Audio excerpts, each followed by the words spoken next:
And that microphone is on. We are live, and welcome everyone. And just so you understand, the screen shot right now is not live. That is from 8:18 this morning, Hawaii time, just so there is no confusion. So that is from earlier today. And of course, right now, the unfortunate part is there's a lot of steam and smoke in the way, and that camera is totally out of focus, or at least it was last time I checked.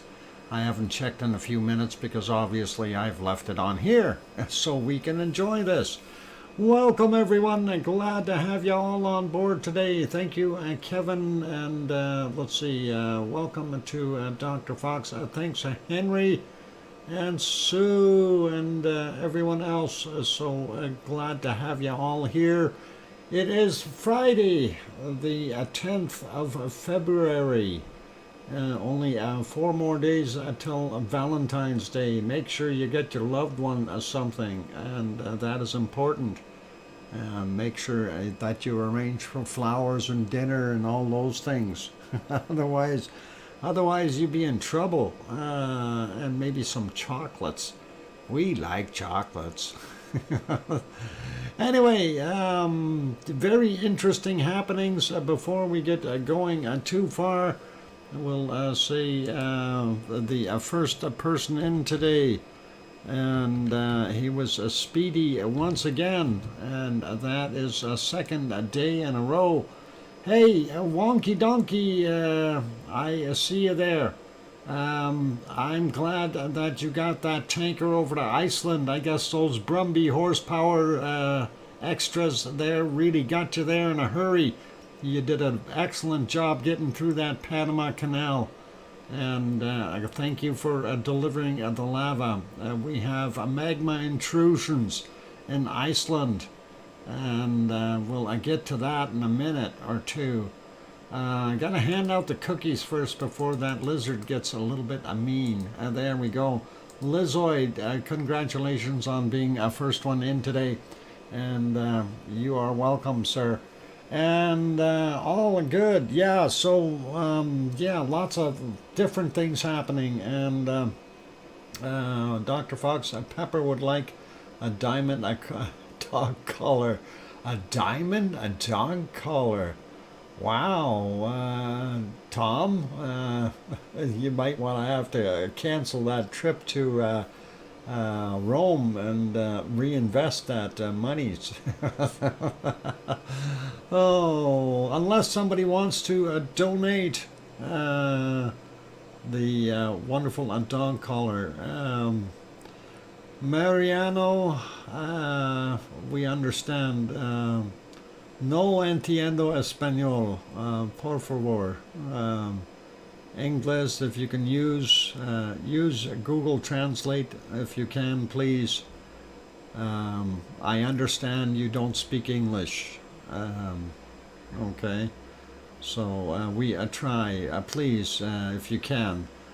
But you are welcome to watch the show, and if you have real trouble, we will let you do your thing, and hopefully you will be able to use Google Translate for your messages a little bit. A little bit of Spanish, okay, but or Portuguese is not so bad. Brazilian, we don't understand it myself. It's hard. Anyway, getting back to the show at hand here. So, yeah, it's Portuguese. That's correct, Henry. Thanks. I was trying to find the right language there in my database. But that is okay.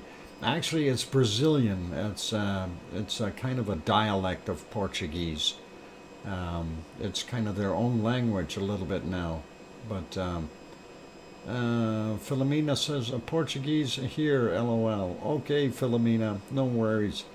We won't hold that against anyone. It's we have people from all around the world in here, so it is very nice to have a good group of people, and it is what it is. So Portuguese with a football.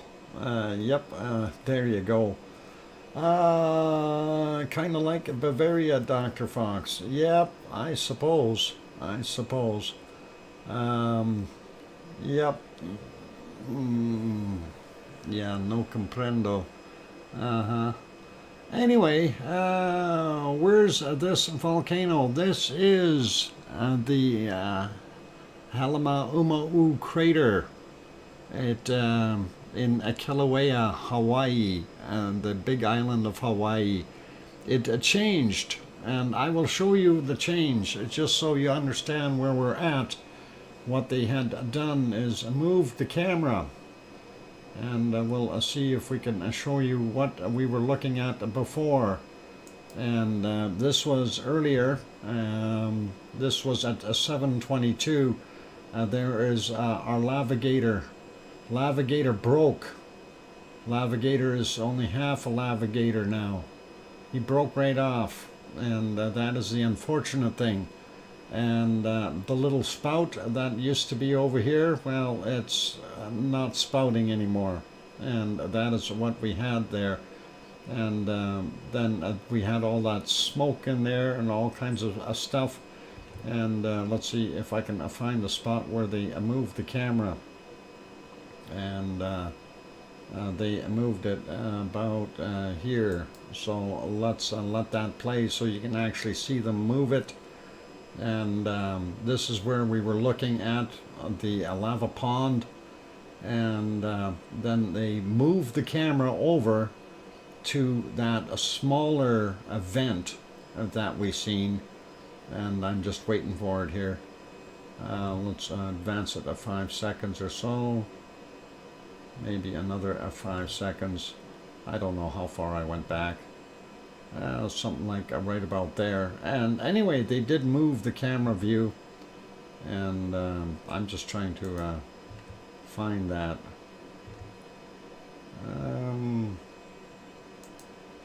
Should be somewhere in there.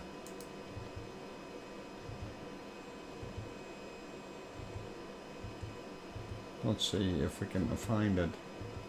There's where they were moving the camera. You can see they moved it over, and then they didn't know quite where to look.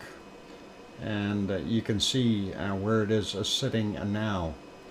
So that is what they did. They moved the camera over, so it's still in the Halama crater, but it definitely is been moved around a bit. And just to kind of point out, this down here in the forefront, this is a Pig Island right in here. And you can see the rocks sticking up. I'll keep the mouse out of there so you can actually see it. And there was quite a bit of a flow out of there. And if we advance it a little bit to where we were, you can kind of see that a lot better. That was at 8:22, what we're looking at now. And that is pretty awesome. So that's what we've got going on there. But we will talk more about that. I'm going to say hello to everyone first. So welcome for our Friday night show. And glad to have everyone on board. Piggy, an island name after you. Yeah, Piggy's not here yet. I don't know if she is sleeping or if she's attending to her friends. Her friend's got some issues there, who was actually in the hospital in Athens, Greece right now. So I don't know if Piggy went over or if she is what she's doing. But things were not that good this morning as far as prognosis. And I can't get into the details. That's kind of private there for her, but we'll leave that be. Anyway, welcome to everyone. Glad to have you on board. We'll start out by saying hi to, well, let's start with Henry Nelson and Sandra Rockland and DJ Puff the Third, and Alexa, tell a donkey joke. I hope that worked. And if it's telling you the same one, Trev, I can't help it. And Grandma B is here. Philomena also in the house. Kevin Haynes is here.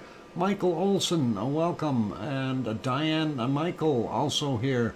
And Lizoid, of course, who got the cookies again. And I think tomorrow Lizoid's going to be nice, so and let somebody else have cookies. Sandra Rockland, did I say your name? Welcome, Sandra. King Colin Deadman is also here. Hermione and Fluffy made it in. Did I say Henry Nelson? Sarah Miles, James Ouellette, welcome. And let's see, Diane Michael we got. Sue Hayes is here. Welcome, Sue. And scrolling up, looking for more wonderful names of all those lost people that I haven't seen yet. Been busy doing things today, kind of doing my part-time job today. So the technical side of everything went well, but of course it's 2 brand new apps that I have to deal with. And, I was apt that something would go wrong. But, yeah, the apps. Anyway, Bill Kimmel is here. Welcome. And still scrolling up. We got Tom. We got Pepper. Still going up, looking for others. Mars 2028. The Martian has landed. Excellent. Glad to see that. I did hear about the test. Only 31 of the 33 wonderful engines were used on the SpaceX test that they had. I don't know why 2 of them were not used, but that's still pretty awesome. And let's continue on here. But 31 is still a heck of an accomplishment. If they get a 33 working, that'll be really, really cool. Let's see, who else is in here? Mariano Bezerra, I hope I said that right. Hola, and glad to have you on board. And let's see, who else is here? And I'm still scrolling up looking for names. Lots of people are chatting, which is absolutely good. And let's see, Lex Modding saying not live. Yep, and that's correct. It wasn't live because live was bad looking. Connie Tyree is also here. Welcome. Andy Morgan also made it in. Good to have you back. And still scrolling up here a little bit more, seeing who else we got. And let's see. Hopefully we'll see. Oh, Maria is here. Welcome, Maria. And Amon DJ also in the house. And Janice is also here. Welcome. And that's up as far as I can go. We'll go back down to the bottom and look and see if I missed anyone else. And I see Mars is there. SpaceX probably needs to try it again to get the FAA launch license. Oh, I wouldn't doubt it. I think SpaceX wants to make sure that it is going to fly properly. And let's see, I'm just scanning the bottom here to make sure I didn't miss somebody else sneaking in. If I did not say hello to you or missed your name like Diane Craig, I do apologize. I try to say hi to everyone. And did the activity shift to the new vent? It looks that way. It looks like the lava workers turned off the pipe going up to the other one. And this is where the 1 acre pond was, that little spot that we always looked at. If we bring up the thermal, that'll give you a pretty good idea. So our event was over here on this back side, and this is where that little 1 acre vent was. and it is depicted by the very bright lava. That is what it was doing at 3:50 this morning. If we refresh that so we can see what it looks like right now, there is the result of what we see now, and that is pretty big. Looks like a whale. Look, there's a mouth, there's an eyeball, some fins on the back, tail fins, and that is pretty cool. I'm going to have to take a snapshot of that, and that is a whale of a good thing. And that looks a goldfish. It could be a goldfish too, a really big one. Yep, definitely a different event or a different view of the way it is working right now. I'm surprised though, we are still seeing very hot lava over in this far side. That's more, I guess, the eastern side, and this is kind of heading south here. So that is pretty cool. And of course, the lava flows coming down the hill a little bit because of the built-up area here. And I'm sure we're going to see more flowing lava and this area in between. Of course, this is a Pig Island, and there's the old vent and the old toe area, and then you've got the old Hornito here and the old vent there. And we don't see any new lava down in the bottom at all. So that is a kind of what we've got happening there. That's a little bit different looking, but hey, we don't mind it. I like that.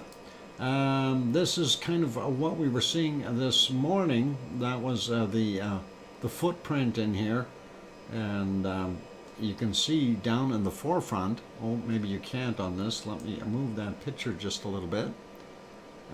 There we go. Actually, let me click the other button here. That'll fix it up. And there. Okay, so you can see that forefront. This is from that new event area, or the small one that has now become the big one. And pretty awesome to see that.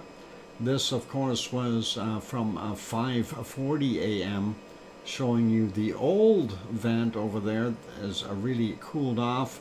We did see there the two spots that I referred to before that were still quite hot. So they too may have a vent underneath, but the primary lava is now coming out of here, this central spot.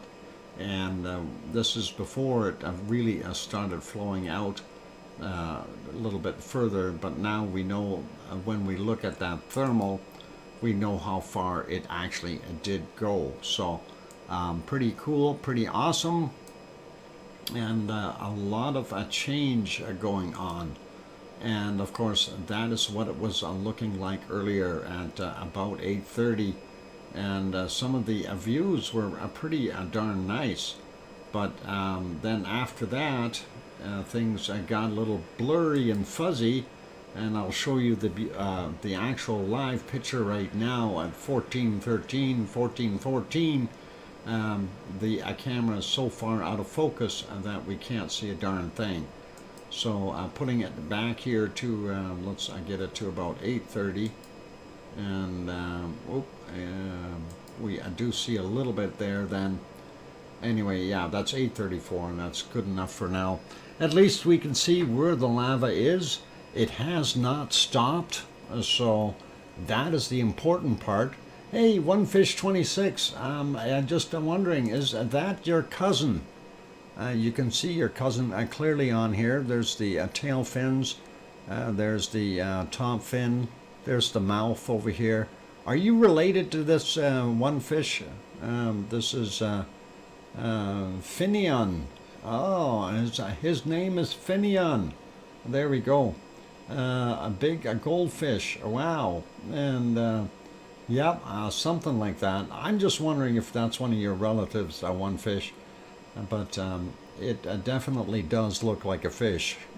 So hopefully, yeah, hopefully a Finian is related to you. That is all cool. What? It's a lava carp. Yeah, it could be. I have no idea what that is. One fish would know for sure, though. Is Ilsifer in here as well? I missed Ilsifer. Did you slide in here somewhere where I didn't see you? Ilsifer is here. Welcome. I'm glad to have you on board. And good to see you. Finian is going for the food bowl. There you go. And glad everyone can see that. That's pretty awesome. So that's the big news out of Hawaii. It actually changed. And Mary Jane is here as well as the Perfectibility 999. Brian, welcome. I'm glad to have you guys on board. So cool. Quick report on Hawaii, and I don't know if that's going to make too much of a difference here. They were showing some stuff from Wednesday, December 21st was the last report there, but then they had the newer stuff here, Kilauea update, several flows from the central pond, and a large but brief oozing up along the north crater floor, and that is what they were showing here. I think they're a little bit behind, but that is okay.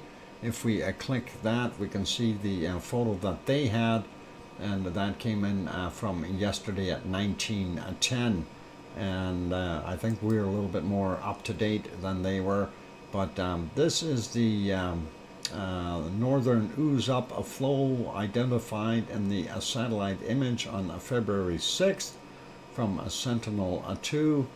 That looked pretty neat. And here's, of course, the Kilauea during the daytime, as you can see from NASA. So that is a nice shot there. And not sure where that is. Church in La something. L.A. I don't know, maybe La Palma? Doesn't say the rest of it. Here's somebody having some fun. Bread across the bombs in the world. Okay, there we go. And here's a nice picture. That is actually from Kilauea volcano in 2017. This type of lava texture is commonly found on the Hawaiian island shield volcanoes, which produces vast lava flows of relatively fluid basalt lava. Kilauea volcano is the best location to observe this fascinating type of lava in activity from close. So just a few pictures there, and of course that is not so good of a picture, but I just wanted to share that with you guys. So that is pretty cool. Yep, we do know about the earthquake swarm. We will get to that.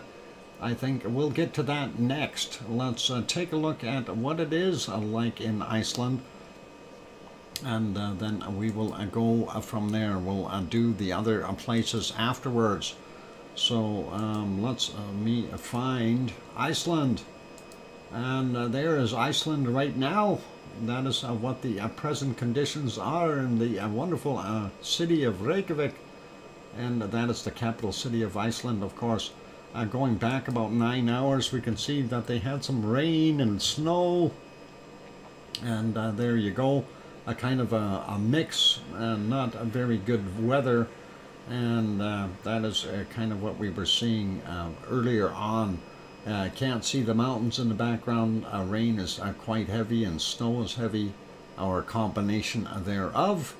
And we'll put that back onto a live. Next shot, of course, is this one, and you can see that there are raindrops on the camera lens, and that is what we're seeing there. If we go back about that same 9 hour mark, you can kind of see what it looked like, and that gives you a pretty good idea.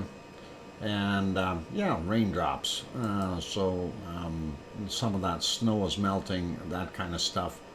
Hopefully winter will be over soon for them there in Iceland, and then we can get at a volcano. That'll be really cool. Anyway, setting that back to normal, let's take a look at the next one. And of course, this one, you can't tell what it's doing in the dark, but you can't really tell what it's doing in the daylight either. 11 hours and 40 minutes ago, this is what it looked like. You cannot see Katla. Katla is behind here though, and it is unfortunate. We'll take a look and see if we can find a clear spot. I don't think it was visible at all. It looked pretty cloudy there, so yeah, I don't think we're going to see Katla. Yeah, let's not worry about that. So it is not very good looking there right now. Let me just switch these back so we have a little less horsepower being used. And let's go to our harmonic tremor chart. And there is our harmonic tremor chart. I love that chart. That is absolutely wondrous to see. And for those good people who are, whoa, I'm trying to just, why is my mouse so moving so much today? It's almost like somebody readjusted it. There we go. All right, so we see what happened. We see it went up and up, and a little bit of activity there. And you see all of it. Then all of a sudden it shot up. And then all of a sudden after it shot up, we got massive earthquakes. And that, I'm going to refresh this though. That's not quite up to date. There we go. And that is kind of what we were seeing right now. So these spikes, yep, big earthquakes. And those are just off the end of the peninsula. Not so much in Fagradalfjall, but on the end of the peninsula in the water. And we'll have a look at those shortly. Let's slide down here and take a look and see what else we find.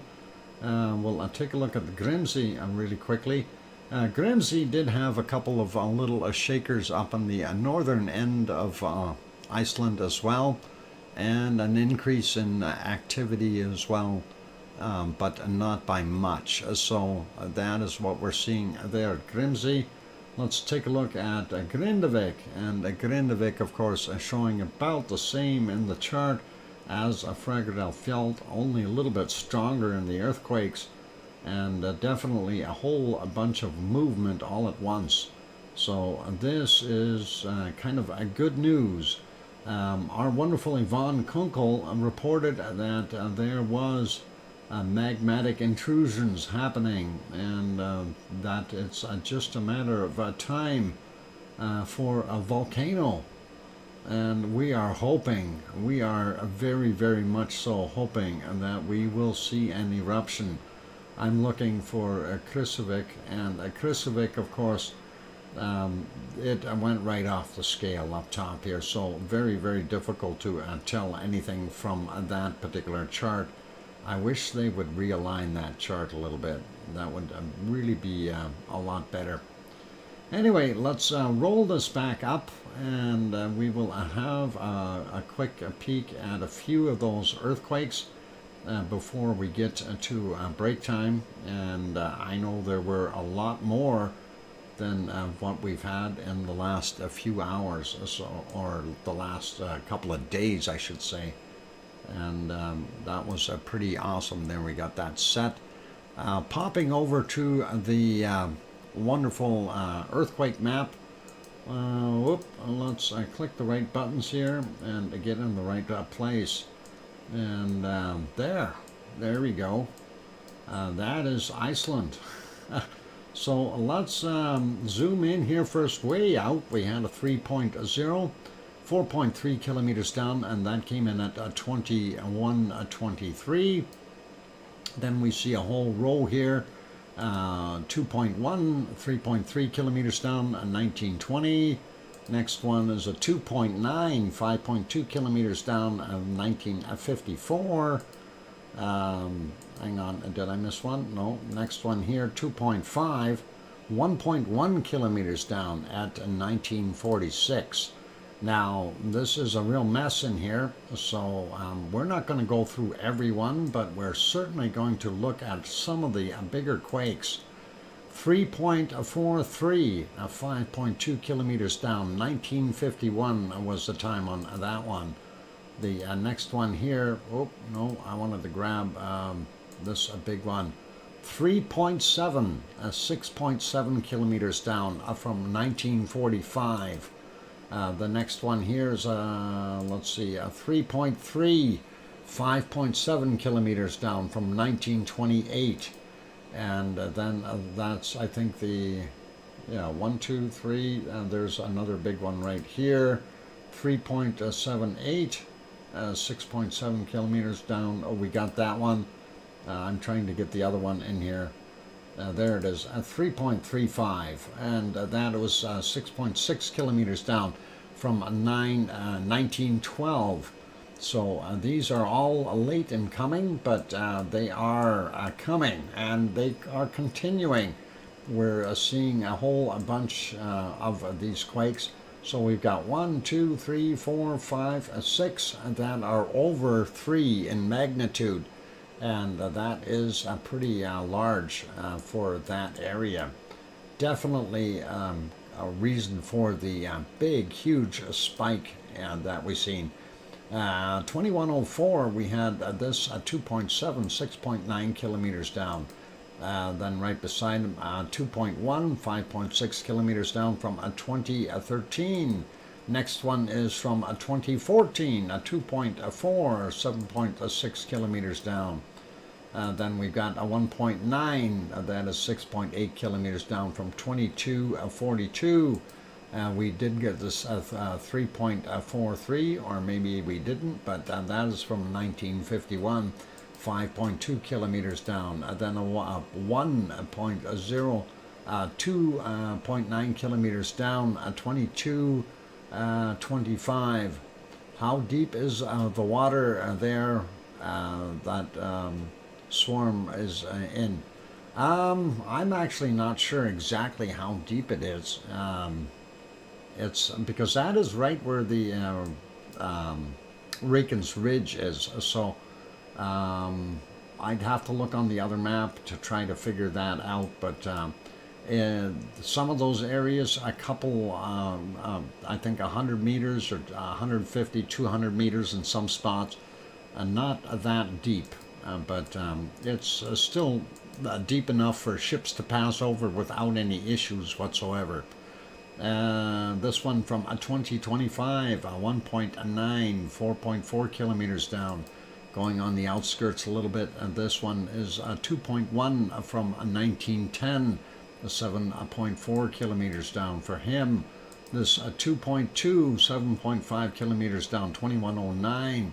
Another 2.2 over here from 5 kilometers down, and that is from 2012. 2.5, 6.4 kilometers down from 1913. 2.6 from 4.8 kilometers down, 1948. This 2.5 from 2032, and 5 kilometers down. And here's another 3 up here, 3.2 actually, 8.7 kilometers down from 1951. And then we see a few other ones getting closer to shore, 10 kilometers down from 1.7 is the size, and this is actually a brand new quake from 26 minutes after midnight, which would have been about 4 minutes ago. Then we have another one here, a 1.8. That is 7.5 kilometers down from 1950. This one on land, very small in comparison, and it is 11.2 kilometers down. It's a 0.1, and 2013 is the time on that. This 1.7, on the other hand, 10.3 kilometers down, again, a brand new one from 26 minutes after midnight. So, like I said, we can't go over every one of them because that'll take forever. We are showing a very large very large uptick in the amount of quakes from yesterday to today.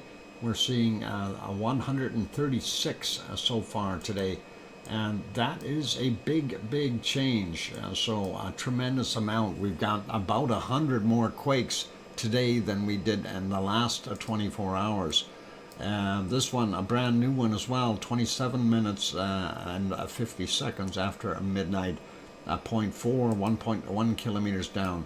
Now we do see the outline here. This is a Philadelphia, and that is the outline for its own area. We're hoping that we're going to see something happening in here. This, of course, is our wonderful Ragnar, as we call it, and the Siggy Fisher right there. This is the Maridalia Valley, Gelding, Gadarler, and not Haggy, not Creaky. So it gives you a little bit of an idea where we're at there. And we're hoping we're going to see something else happen, and that'll be pretty cool. All right, let's break off right there, and we'll go look at the rest of the quakes. It is time for me to take that break. I'm going to put you back over to Hawaii, and we'll put it back on the lava we were looking at, because actually, hang on, let's do something else here. I have a video I made, and I'll throw that on here as I go for the break, and we'll see. It was a time lapse that I did of Kilauea from last night. I thought it was going to refill, so I figured, okay, we're going to record this.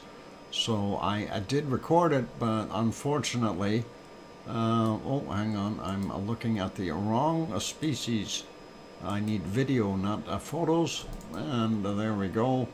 Kilauea. It even has its own music, so we'll see if we can open that up real quick, and I might turn that music down just a tad there. That'll be better. Okay, I'll let you watch that. So hit that like button if you haven't done so already. Also subscribe if you have not yet subscribed, and that'll be really good. And hopefully you'll feel that we've earned it. Anyway, I will be back after the break, so I'll let this play, and don't go away. Thanks, guys.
that microphone is back on, and I hope you guys liked that little time-lapse video. I thought it was kind of neat.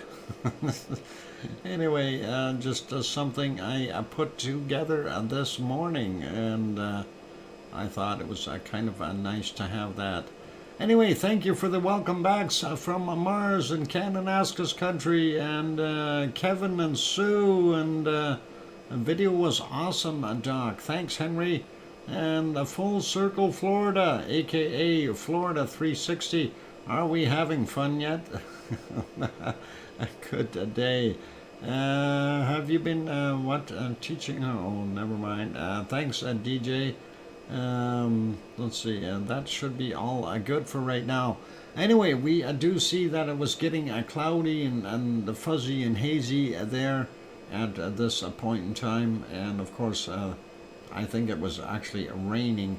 It did get a little better for a few minutes, and then all of a sudden the picture went completely fuzzy, like out of focus, and I think they had rain on that camera.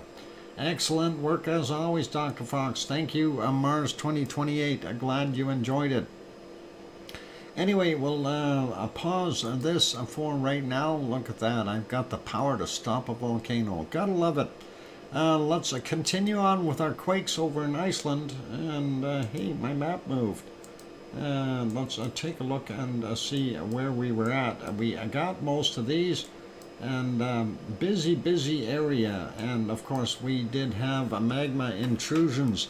And Kevin Haynes, thank you for gifting that one membership. Kevin, let's see if I can write that down. Kevin Haynes.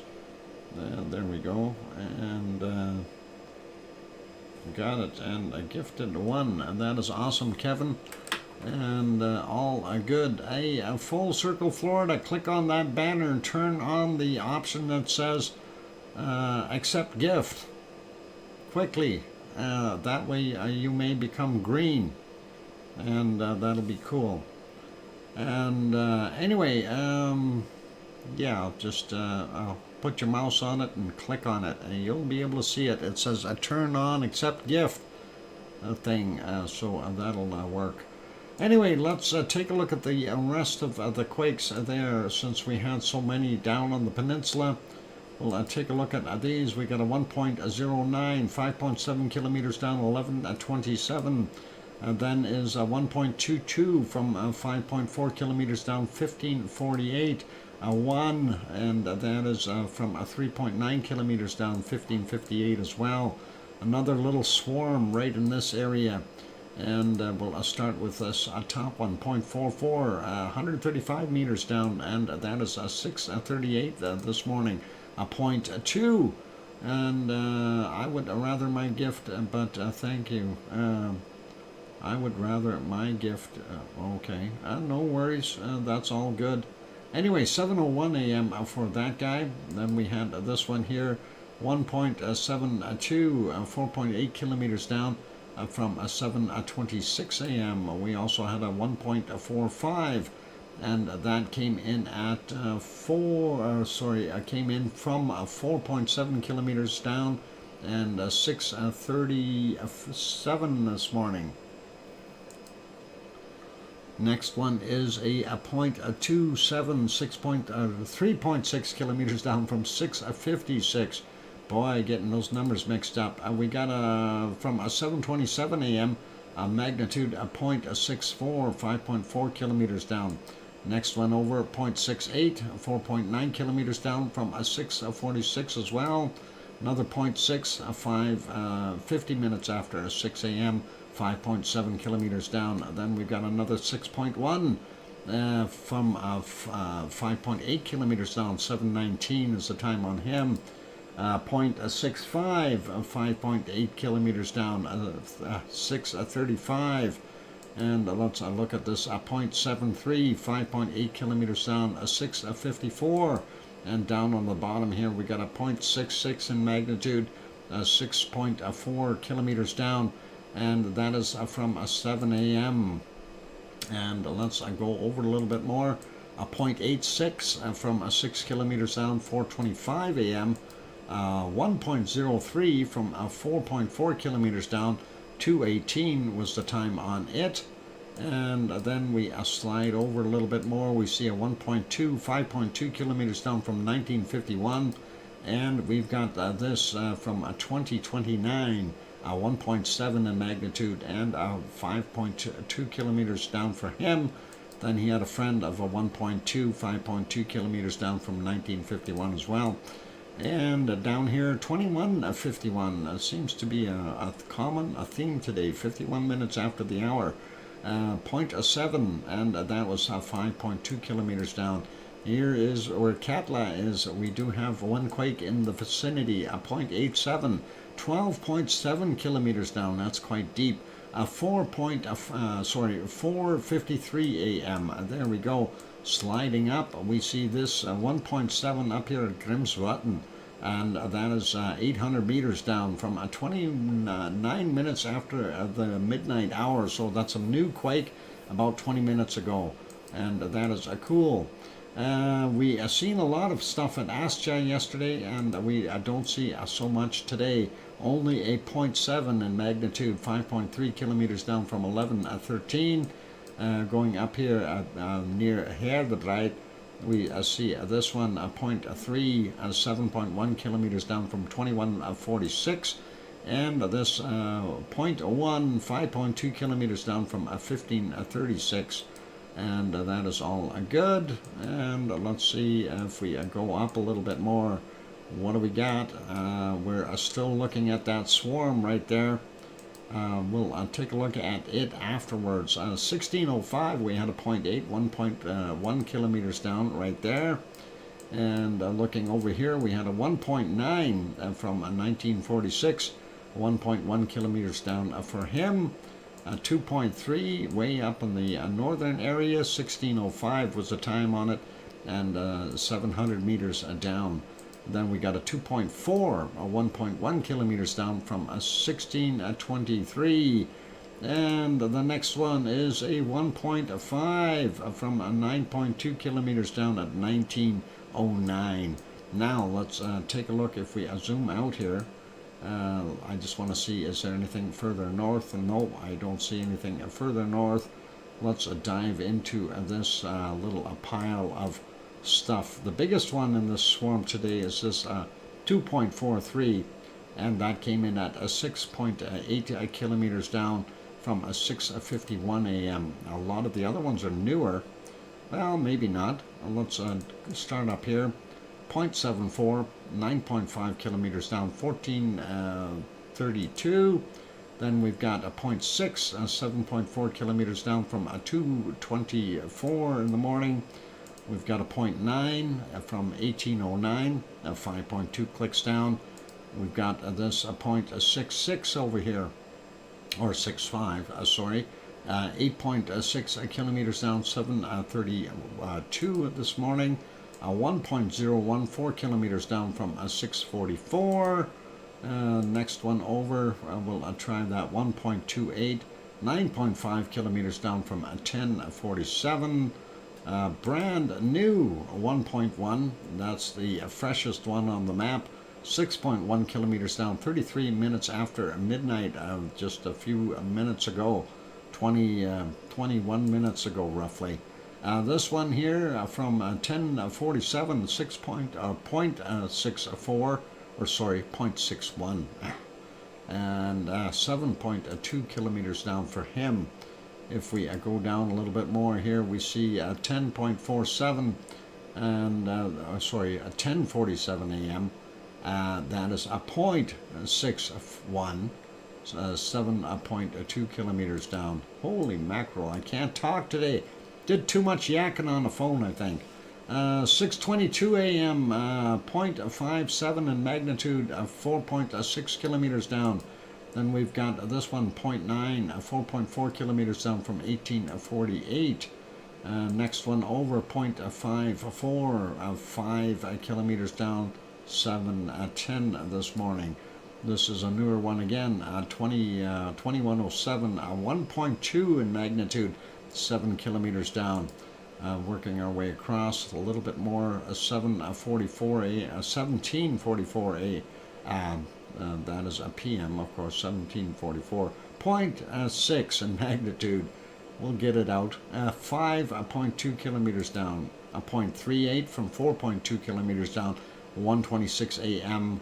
And let's see, we got that 1.2 already. This one here, 0.38, and that is 6.6 kilometers down, 219, 0.56, 5.5 kilometers down, 2:57 a.m. And this 0.53, 3.3 kilometers down, and that is at 2:52.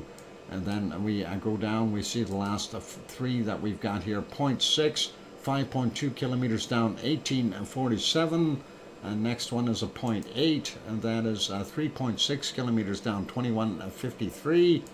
And another 0.6, 5.2 kilometers down from 22:58. So that kind of gives you your earthquakes today. And of course, the big news is the stuff down here, just off the end of the Reykjanes Peninsula, not very far off. And that, you know, I kind of look at the epicenter there as being maybe 1, 2, 3, about 4 kilometers out from the end. So that is kind of interesting to see, and a lot of quakes in there, and they certainly stacked up very, very quickly. And we are hoping that this is a prelude to more quakes showing up underneath our Fragile Fjall, and hoping that we'll see something. And we'll likely see a bunch of stuff moving in a little bit more, but so far it's really, really hard to tell if you know, it's what's going to happen there. Yvonne Kunkel did say there was magmatic intrusions happening, and of course I have to kind of rely on her as far as the word coming from a volcanologist. But of course, as she always puts it, you know, it's like with little quote marks, and then a possible eruption could happen. And that is always important, because we know better. We all know better. It doesn't matter whether it's Yvonne or myself or somebody else. We know volcanoes are unpredictable, and they can do what they want. Mother Nature is never a fair game player. So don't bet on Mother Nature. But we're hoping that you know, we're going to get something. Anyway, let's leave Iceland be for right now. Although I'm really enjoying looking at that. Whoa, what happened there? That's not what I wanted to do. How did that happen? Anyway, for those good people who are not familiar with this particular map, you can turn on your plate boundaries and stuff like that. And if we go look at it, you can actually see that this is right on the plate boundary on the North American side for the most part, but shaking the whole area here. Here's our latest quake that just came in a few 4 minutes ago. That is a 1.5, 3.2 kilometers down. So we want to see them keep going, and that'll be awesome. And hopefully we'll see them migrate inland a little bit, and we'll be able to see an eruption. That I want to keep my fingers crossed. Let's go over here real quick, and of course that is the island of São Jorge, or São Jorge, if you say it in Portuguese. And of course there is one of the small villages there on the island of São Jorge, and one of the harbors. And you can see the lights of Pico Island off in the distance. For those who aren't familiar with that scene, this is what it looks like during the day, but that picture is not from today. So just so you have an idea, you can see Pico Volcano on Pico Island across the strait. That's about 18 kilometers across. The next shot, of course, is our little cove and I've made it before midnight so we get to see if there's any waves splashing. And I do see some white water and some big waves curling up there. So I would not recommend taking a small boat out there tonight. And that is what we've got. For those who don't know what that looks like during the day, we'll give you a quick peek. And again, this is not from today, but it is what it looks like there in that little cove. And you can see those waves breaking there as well. So pretty cool. What are you talking about? The Klingons? Manuals in the original Klingon? Kapla. I don't, that's all I know in Klingon. Okay, never mind. Let's carry on. Earthquakes for today, and we do see two of them. We had a 2.2 on St. George at 1:30 this morning. The other one was a 1.7 at 21:15. And if we go over to the big map and we'll take a look, I'm going to refresh that and zoom in a little bit in a second after I made it bigger. And let's go over and take a look. We do see this one here 2 hours ago, 2.1 in magnitude, a surface quake, and that came in at 22:08. Then we have this guy 4 hours ago, that's a magnitude 2, 13 kilometers down from 21:15. And then the other one here, a 2.4, and that is 9 kilometers down. And that came in at 1:30 this morning. Following through, of course, this is São George or São Jorge, and this is Pico Island, Fayal Island, Terceira, and then of course down here Miguel Island, San Miguel. And then we've got two more quakes here. This is a 2.3 from 9:03 this morning, 5 kilometers down. The other one is 2.2, also 9 kilometers down. And of course they are very close to the East Azores fault, and that is what we've got for quakes there today. So if I zoom out a little bit more, you get a better idea of where we are in the world. Portugal would be right here, and of course Spain, and there's Irish monk waving at us from Ireland, and there's England and France, and then over here Newfoundland, and there's Sue waving from Nova Scotia. And that is all good. It is time for a break. Let me put you back over to the I'm going to get this back over here though. And well, hang on, did I do that wrong on the other one, on that map? Yeah, you couldn't see half of it. Darn it, I forgot to click on this button. There we go. You can see there though. There's Portugal and Spain and Irish monk up here. There we go, that's better. Now I got it. Newfoundland, and there's Sue waving at us. Okay, so, and there's Sue in the chat waving back. That's pretty awesome. Okay, I'm going to put you back over to Hawaii. Pardon me. And we'll let that play a little bit more. And of course, this is not live. That is from 9:03 a.m. And we'll just let that play for a little while I am on break. After I come back from break, we will have bacon seeds, which are always nice to look at. Anyway, for those good people who have not yet done anything as far as hitting that like button, please give it a bop. We're way low in likes. We need to get up there in number. And also for those good people who are here who have not yet subscribed, do consider subscribing. You are live on my channel audio. Yes, and I'm on a DJ. I am live, certainly, that is absolutely correct. But this picture that we're seeing is not live right now.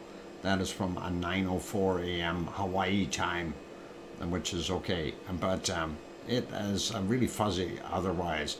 And hello to Sebastian Machu. I hope I pronounced that correctly. Welcome. And I'm going to go for a break. So I'm your host, DrFox2000, here in Edmonton, Alberta, Canada. Don't go away. We will have bacon seeds after the break, and then we'll carry on with looking at volcanoes. Don't go away. Keep smiling, and I'll be back.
that microphone is back on. And don't forget, the show starts early on Saturday and Sunday. That is tomorrow and the next day. So thank you, Tom, for throwing that reminder in there.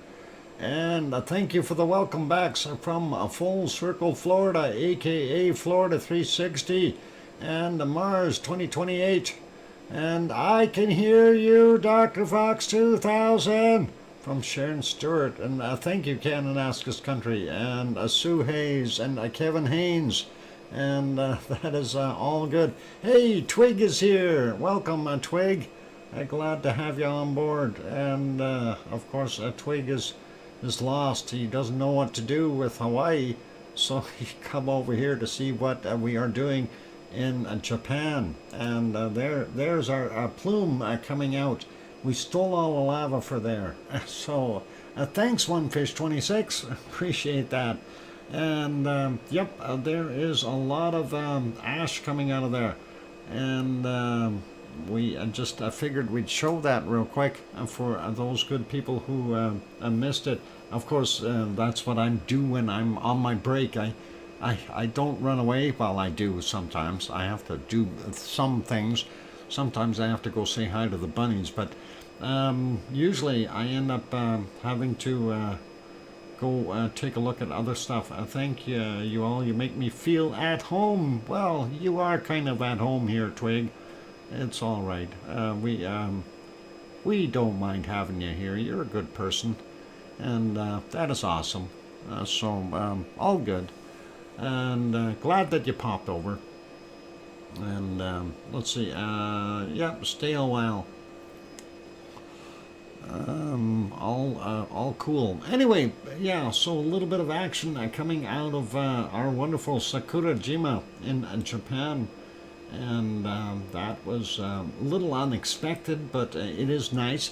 I want to point out, though, let's see, down here, this vent here with the very white smoke, that is the one that popped the other day, and we had that volcanic lightning that I posted that video of. And of course, this vent had not shot off, and I found out it wasn't since 2015 was the last time that vent actually popped. So it is active again as well, and that is nice to see. And it's several vents in the big caldera area here that are shooting off at the same time. So a lot of ash, and if we go back to the further out shot, you can see that it is really quite a tall plume. Definitely had some tephra happening there, and ash and everything else. Anyway, we do see our wonderful ice cream boat is there, so grab the ice cream, and we'll go take a look, except for Piggy who bites. Yeah, Piggy's not here right now. She's I don't know if she may be gone over to see her friend before her friend is shipped back to England. But for right now, it's all good. I'm supposed to be doing bacon seeds, so let's go over and do bacon seeds, you guys. This one, of course, was the last one from yesterday, and of course, Piggy did send us some more. There she is doing her thing again, and there's the first little biter. And no, that is not an ankle biter. I can tell you that right now. That is not an ankle biter, but that is a little pig, and it looks like he's got teeth, and he's going to take a chunk. Good to see you all. Glad that you're on board, Twig. And next one is, of course, this little fella here, or fellas, not sure, but he looks kind of interesting. He's got a white stripe and a little bacon seed. And gotta love these bacon seeds that Piggy sends us. Twig, I don't know if you come here often and see our bacon seeds, but that is what we do in the middle of the show typically, or after the first hour break, and then we get into it. So pretty awesome. And next bacon seed is this guy. He's sun tanning. I think we might have seen this one once before, but he is laying there against that warm wall and on those warm rocks, getting a suntan, and very nice. He does look like he might need a hogwash though. And let's take a look at our next bacon seed, and that is this little guy, and he's trying to get his dinner tub open, or she is, although I don't think missing a meal is going to be a problem for that one. A very pork belly-ish for the little one. Some things never change. Bacon seeds don't change. We love seeing them, and that is always awesome. Next to bacon seed is this little one, and that is a nice looking little smiley fella or a girl. I don't know, it might be a girl. It's kind of sitting there beside a teddy bear, and that is very awesome. And let's get to our next bacon seed, and that is this one, and that is another smiley one, looking at the camera going, what are you doing? And that is pretty cool. Can piggies swim? Yes, they can. They certainly can. Some of them better than others. Some of them better than you and me. And they definitely can swim. Let's take a look at one more bacon seed. Yeah, they can fly too, as Tom says. So that is pretty awesome. Our last bacon seed for today is this one, and he is just a little tiny one, and that is very awesome, and we do love that. Speaking of bacon seeds that can swim, I'm just going to look in our bacon seed folder here for a swimming pig, and I'm sure we can find one very quickly. We do have a few of those in here. And let's see, where are they? Swimming pigs. And of course, I have the list is of over 2,500 bacon seeds so far. So we've got quite a collection. It is not just a small number of bacon seeds that we've shown on this show. And of course, we are over 650 live streams now since I started doing this. And yeah, here's one. We found a bacon seed that is swimming. He even has a passenger. There you go. And that is a swimming bacon seed with a lazy seagull passenger on his back. So that is pretty good. Yep, and they swim in lava too. Anyway, all right, let's leave it there. Let's go over to our next one. Sakurajima is kind of calmed down a little bit, and we'll get back to it after the we continue on with the show here. Going over, and let's see what we got there. First off, that's on the wrong screen, but that's okay. We'll start out with this, and that is the Messiah volcano in Nicaragua. And of course, you can see the caldera, the hole, and you don't want to fall in there. First drop down is about 200 meters. Second drop down about another 200 meters. So a total of about 400 meters.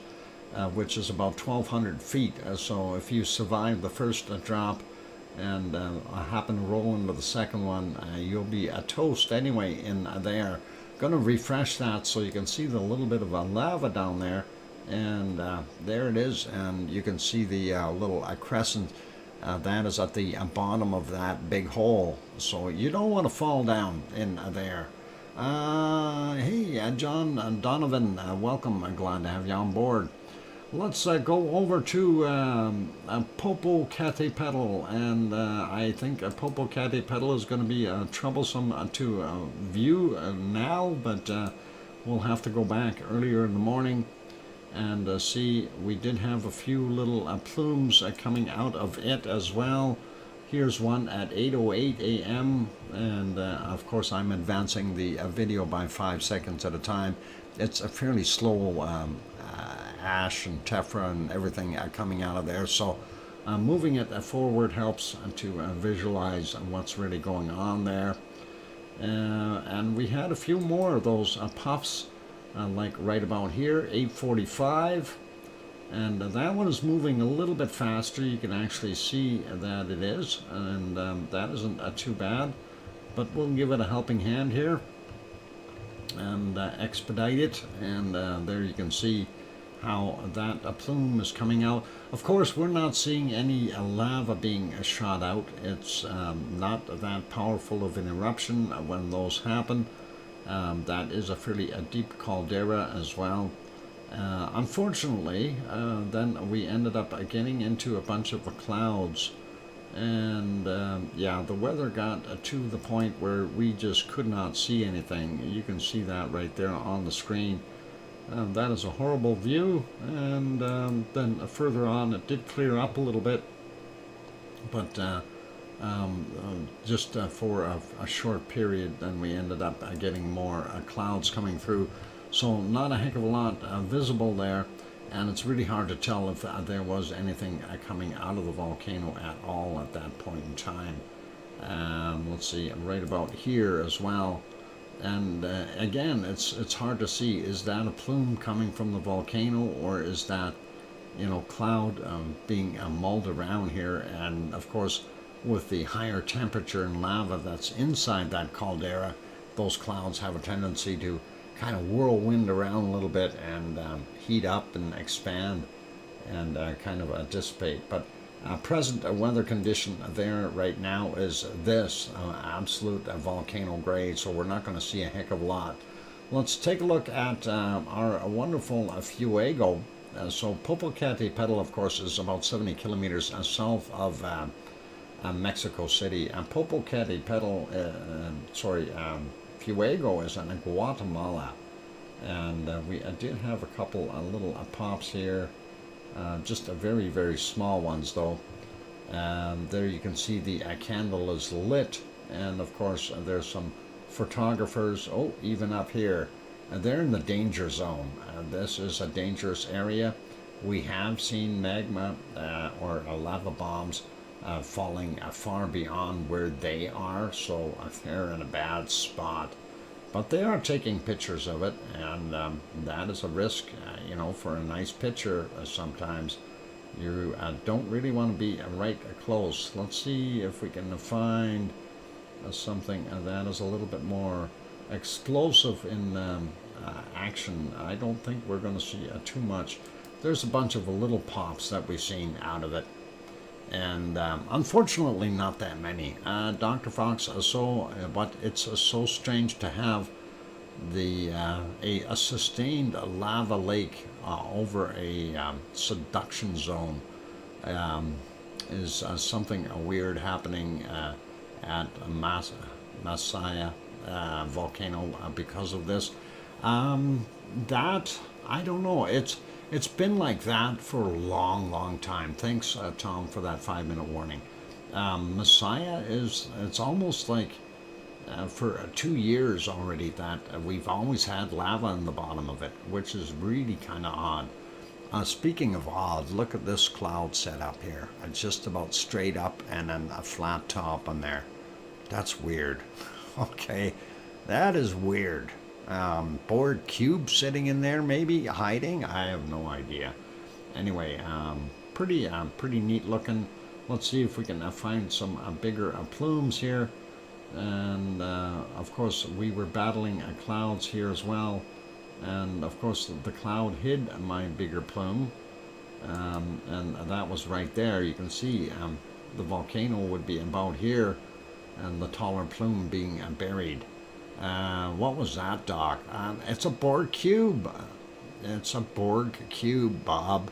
Don't you watch Star Trek? It's got a smoke as a cover, and I don't know.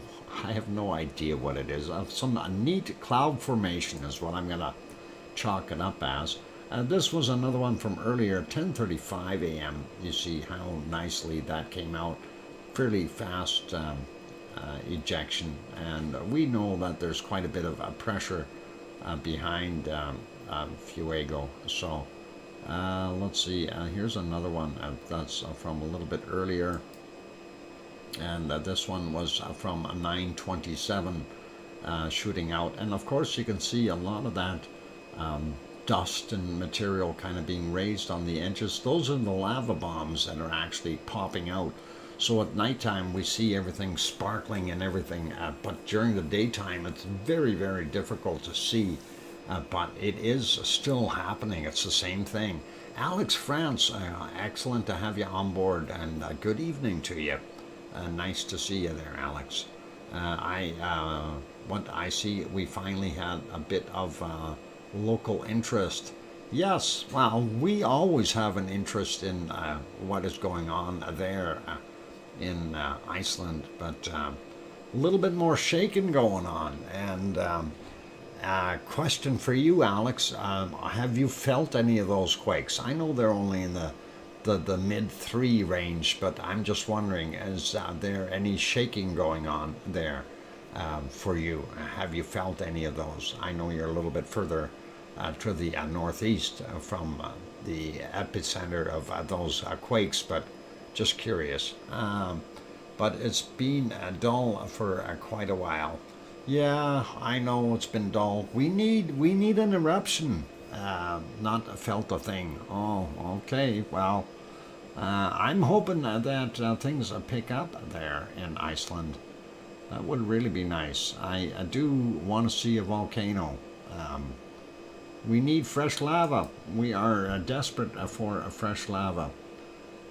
Let's see if we can back that one up a little bit, maybe 10 seconds at a time here to get that stuff, the smoke back in the bottle. There, we'll let it go from there. And as you can see, that particular eruption, you can actually see some of the tephra material flying out in kind of streams coming out on the sides, and then you can see the dust being raised here around the caldera. Ooh, that skipped a little bit, but yeah, a lot of ash with lava bombs being ejected, and they're fairly small at this point. We don't see anything big flying out of there, but still pretty cool. So that is what's happening at Fuego, my bad.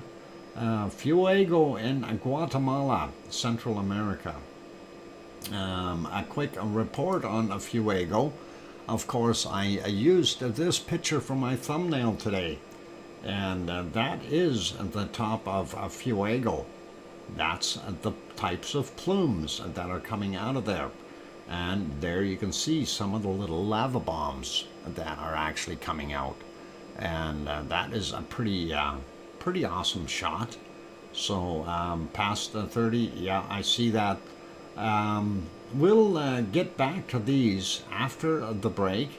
I do have this report to read for Fuego, as well as one for Villarrica down in South America. So hang in there, guys. I'm going to go take that break. I'm going to put you back over to the lovely lava of Hawaii for the time being. And I'm going to go take a break. Keep smiling, and for those who are here, please hit the like button, and if you haven't done so already. Also, if you are new to the channel, please do hit the subscribe. That would really be awesome. And on that friendly note, don't go away. We'll be back in about 5, 6, or 7 minutes after the break. Thanks.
And there we go. Microphone is back on. Welcome back, everyone. I'm glad to have you all on board. I'm your host, DrFox2000, and you're watching a VolcanoX live stream. And I just noticed this. I gotta do this. It's important. It's very important.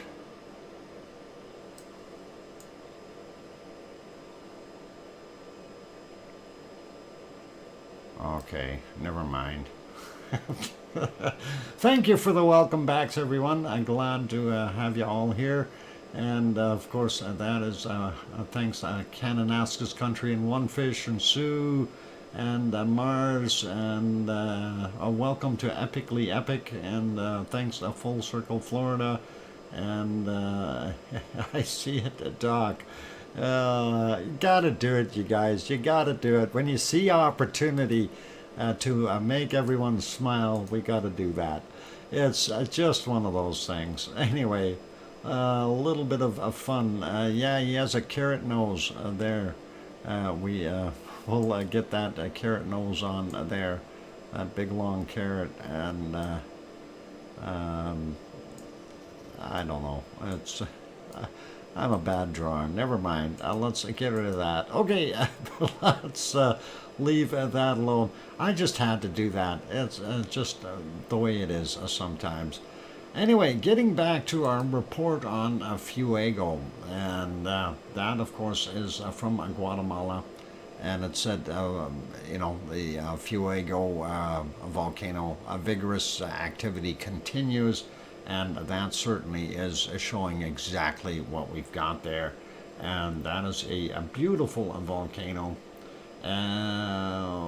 What a volcanian and a strombolian activity continues from the summit crater. The volcano continues to erupt near, continuous, weak to moderate, sometimes ash-rich explosions at regular intervals of about 5 to 10 per hour. And of course it says ash plumes varied between 14,100 to 15,700 feet, and that of course is 4,300 to 4,800 meters roughly in height, and extend to a range between 12 kilometers to the southwest area. Anyway, that's kind of what we have there. So very awesome to see that kind of a blast. And of course, when we click on it, the picture doesn't look as impressive, but it does show pretty good. It's an impressive drone shot from a powerful eruption at Fuego. And that is pretty awesome. Let's see what else we got. It shows where Fuego is located, and gives you an idea of what it is. And of course, here's some guys sneaking around in Caldera Blanca on Lanzarote, if I said that right, and looking at the lava tubes. Pretty cool. And here's a little bit more lava, and that is from Pacaya volcano, is what it's called in German. I don't know if there's a translation for it, but that is because this is done, the German guys are doing it. So pretty awesome, and lovely lava to see that. And let's get back. Here's some dried lava, and back to our original picture. So that is what we see there at what's happening at Fuego pretty often. And that picture was from the 10th, of course, at 6:22 a.m. is when this was taken. So that is pretty cool and pretty awesome from this morning. And let's go to our next report. Villarrica volcano, central Chile, produces the highest lava fountain since January 27th. And it looks like we are about 55, almost 60 meters up. from the looks of the scale, and that is pretty good there. Strombolian activity continues at Villarrica this morning. POVI reported the highest lava fountain at Villarrica since January 27th, with ash emissions were observed. The fire fountain reached 50 meters, around 50 meters, 20 meters greater than the fountain observed yesterday. And that is all kind of cool. All right, the volcano remains at a yellow alert. And let's see, do we have anything else there picture-wise? That is what the photo is from the 9th at 1:22 a.m. So pretty awesome to see.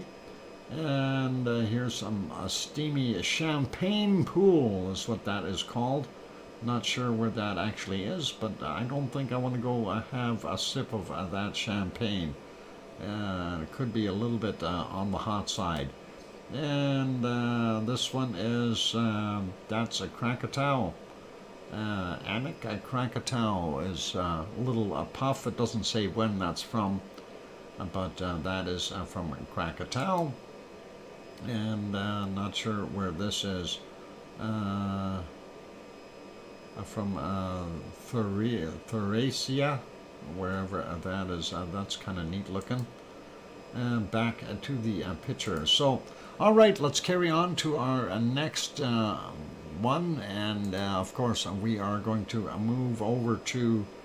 Oh, let me fix this up first here on this page. I gotta mind my horsepower here, so otherwise we're going to stall things out. I don't want to do that. We don't need to reboot. I want to continue with the stream. Merapi, let Merapi make us happy. And there we go. There's Merapi, and if I could only remember, I forgot to write down the time earlier today. Merapi was actually quite visible, and we like that. There you can see the multiple views. If we zoom in a little bit just on that one, you can see a little bit better, and it is a nice looking. Let's see if we can find where it popped out a little bit of lava.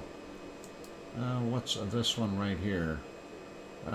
We do see a stream of lava in there, but we can't tell because of the cloudy stuff in the way. But they did have some lava coming down there at 6:13 this morning, and there was some more lava, and I can't remember exactly where it was though.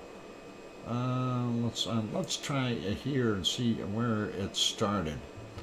And that is at 4:55 a.m. You can see a couple of spots of lava. So it has been active. Let's see if we can find when it first popped. There was a little bit more when it started glowing. So, and it was hard to see because it was in between the clouds. There is right about here. Let's go ahead a little bit. I think I might have gone back just a tad too far.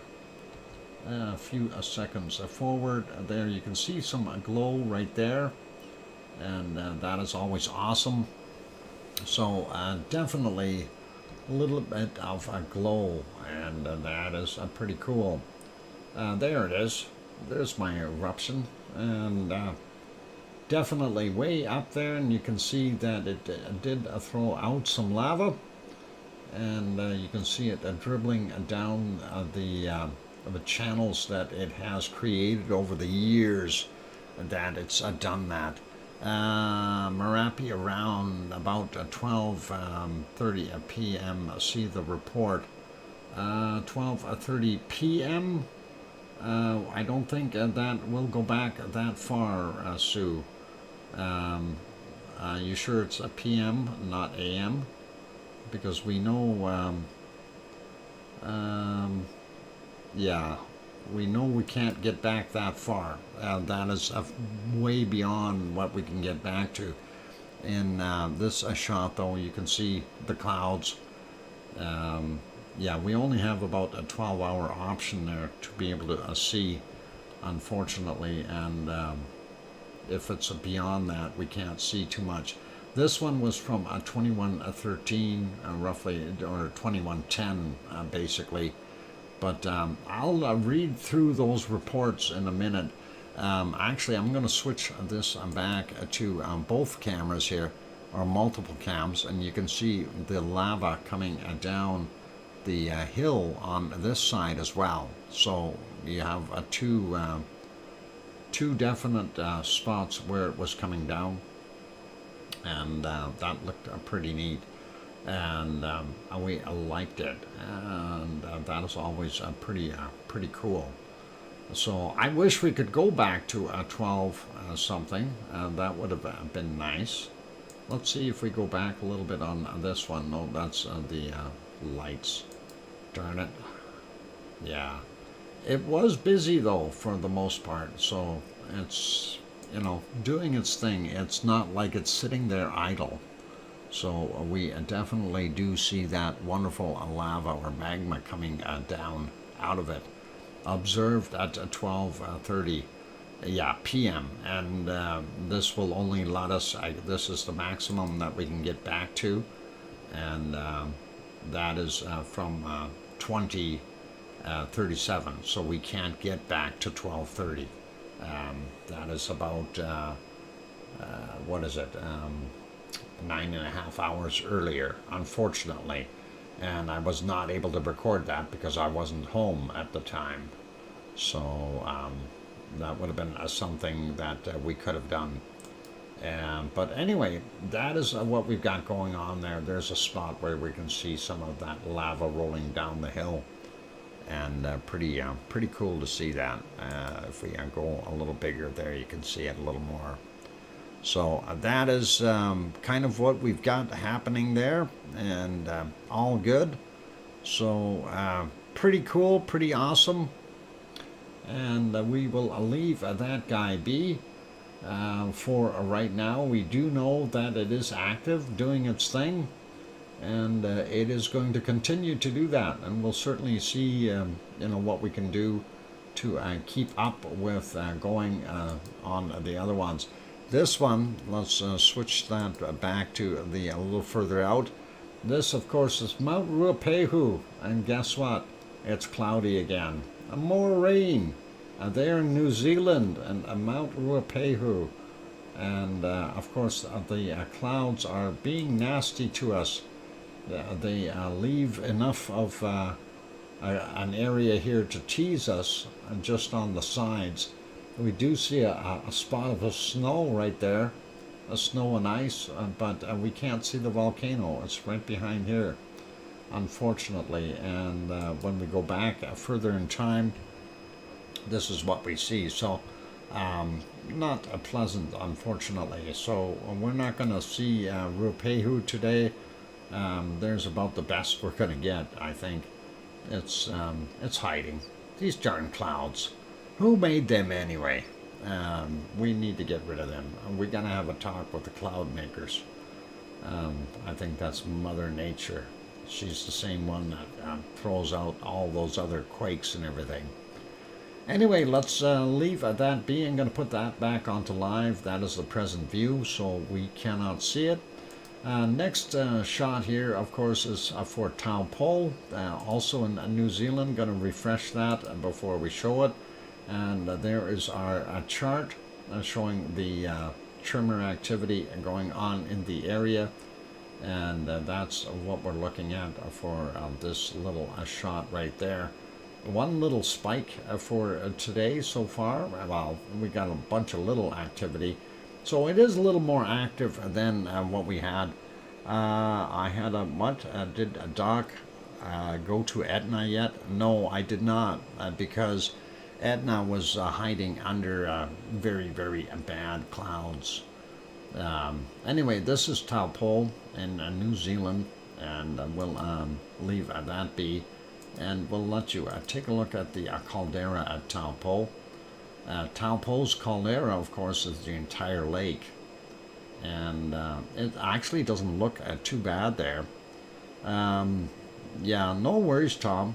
We'll double check it, but It's very quiet there. There is no flow of lava at Etna right now, and nothing really spectacular to see. You can see the clouds in the background there. That is back there where our Ruapehu is. So unfortunately, we don't get to see it. It is a shame. Let's leave this, and of course this shot is courtesy of the Suncourt Hotel and Conference Center there in Taupo, just to give them that little plug. And that is the view you would have if you were there at the hotel, and that is a pretty nice view. And yeah, we'll continue on with our next volcano, and that is of course the Semeru. Let me finish off with this one here. I gotta fix things so we don't blow any gaskets, and let me get on the right page to get that the right size. There is a Semeru, and of course a Semeru is doing its thing in a cloud as well, but it was out of the clouds a little while earlier. Let's see if we can capture a little bit of an eruption. We do see a little bit of smoke in this particular shot at 8:09 a.m. their time. If we zoom in a little bit closer, this is what it would look like. And we see that, but it wasn't doing a heck of a lot. Let's see if we go back a little bit further. There was another pop about here. Let's see if we go back a little bit more, just to see if we see any lava flying out of there right at the start of that. So I don't know if we did, because it's daylight already, 7:54 a.m. There at that time. What? A buffering and a stuttered audio. Stuttered audio. I didn't see any lava flying out of there. Shouldn't be. We are pretty solid with our kibbles and bits. The bit rate is fine here, so hopefully it will clear up there for you, DJ. So that was kind of a neat looking thing, and if we advance it, of course, you can see that it did plume up quite a bit in that eruption, and it seems everyone is doing that today, so that is pretty awesome. And we will continue looking further back. We do know there was another one a little while earlier. I think this is about 7 a.m. Again, I want to back that up, see if there was any lava that we could see. I don't think there was, and right at the start of it, when it pops, sometimes we can see that. But no, didn't see anything as it's coming out. So pretty much just ash, tephra, that kind of thing. Thanks, Tom, for the 5-minute warning, by the way. I got that. And let's see if we can go back a little bit further in time here and look at the nighttime stuff. There were a couple spots where there was some lava, but there was also a lot of cloud. It was hit and miss. Pardon me. And it's always those clouds always get in the way. They really make viewing for volcanoes kind of rotten, and I really don't like that. Let's take a look right about there, see if we see some glow. And that is 1:30 in the morning, believe it or not. That is how light it is outside.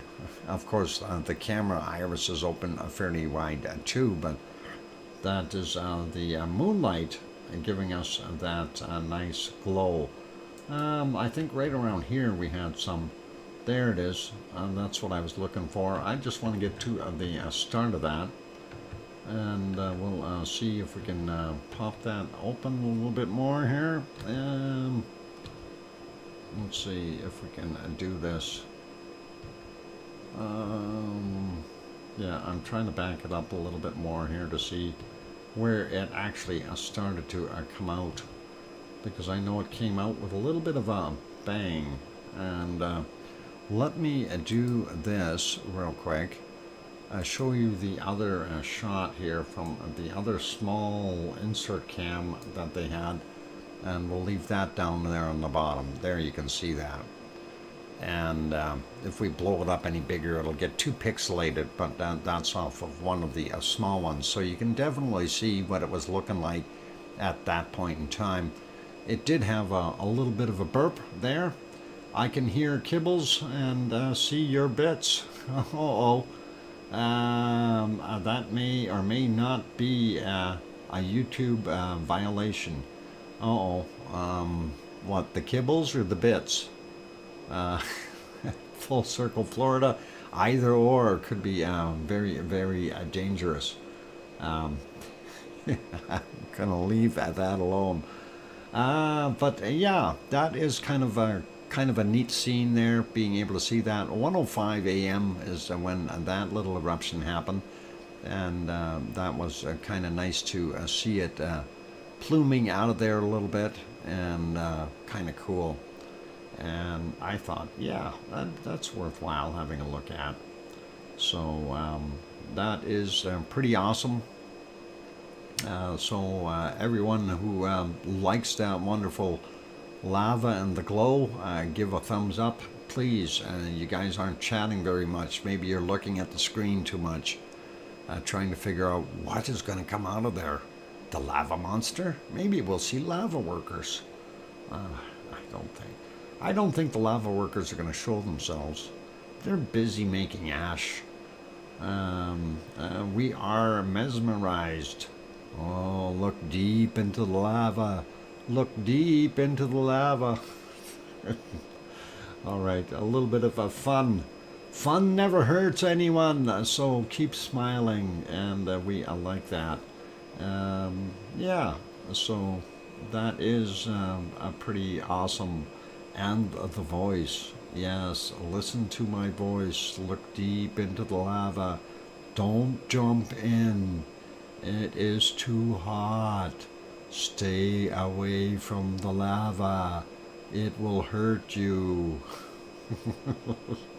All right, let's see if we can back that up a little bit more and see if we have seen any other wonderful lava.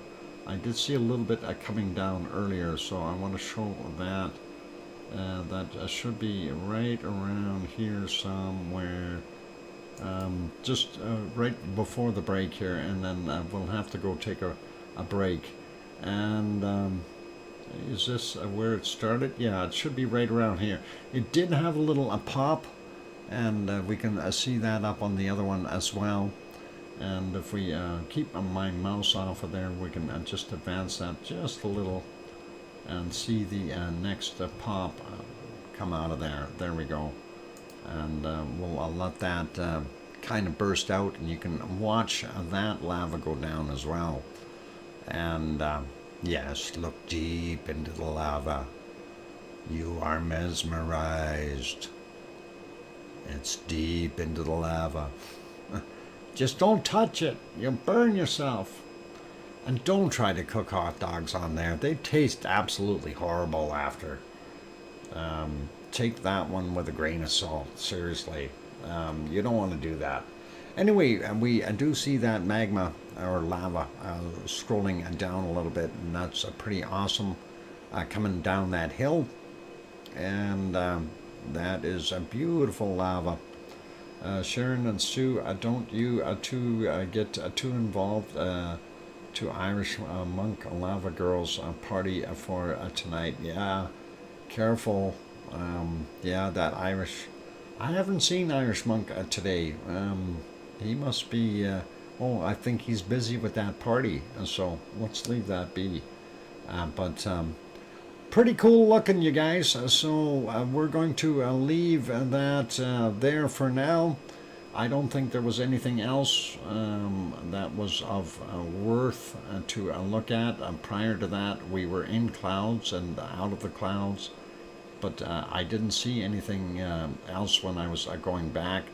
And of course, I do have to kind of emphasize, I can't always have everything on screen, and it's hard to try to get everything. So I just, that you guys are aware of it. You know, when we have a certain pluming coming up at certain times, that kind of thing. It's difficult for me to make it happen. Anyway, I wanted to just take a peek and see if Madame Rutsa has got the Taal volcano up. And no, she is not streaming tonight, so no Taal volcano, unfortunately. But I am going to go take a break. I'm going to put you back into Hawaii. I'm going to actually back that up a little bit because we can't see hardly anything in that haze. So let's back that up a little ways, and we'll leave you with a little bit more clear of a picture, and that does look a lot nicer. Anyway, that is in Helema Uma'u crater. That is Kilauea. That is the smaller vent that we had witnessed before, what we referred to as the 1 acre size vent, which is now the primary vent. And I'll leave that on for during the break. No, couldn't make it. The more important appointments with the volcano or two. More important appointment with a volcano or two. Okay. Yeah, we got a few volcanoes we look at. Gotta love it. Anyway, don't go away. I'm going to go take that break. Keep smiling. I'm your host, DrFox2000. Please, if you have not yet hit the like button, give it a quick bop. Also, for those who are not subscribed, do consider subscribing to the channel if you feel we've earned it. On that friendly note, I'm going to take a break, and I will be back in a few minutes. And here comes some more repetitive, lovely music. I'll be back.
microphone is back on. Good night, Tom. You stay safe as well, and be good.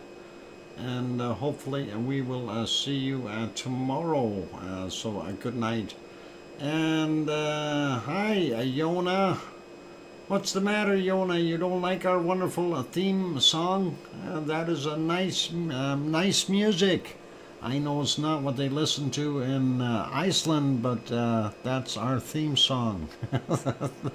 And thank you, Yona, for being here. And yes, Yona, we did look at the Iceland quakes that are happening there. Actually, I'm just going to take a quick peek and see if there are any more before we head on over to Japan. So I want to see if there was anything more happening there, any more bigger ones. And I don't see if, well, there might have been a couple more.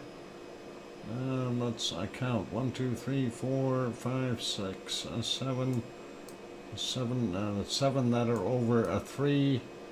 Yeah, so yeah, we did take a look at that, Yona, and that was this, of course, looking at the map, and our volcanologist Yvonne Kunkel told us that there is magmatic intrusions happening, so that is all good stuff. We are hoping for an eruption and keeping an eye out, because otherwise it is too boring in Iceland. We want to see more over here, though, and we want to see them right here, and in Geldingadalur, and of course our Fregadalfjall. That's where the eruption has to happen. We want lava. We need lava. So pretty awesome. And hello to Sixth Sense Amelia. Glad to have you on board. And Michelle also here. Welcome, you guys. Glad to have you on tonight. Anyway, we were just heading back over to Japan to take a look and see what is happening. We have 2 ice cream boats in there right now. So, of course, you can definitely go get your ice cream. And let me get back on the Japanese feed. There we go. And we can see both ice cream boats are docked. So everyone run for ice cream if you want. And that is cool.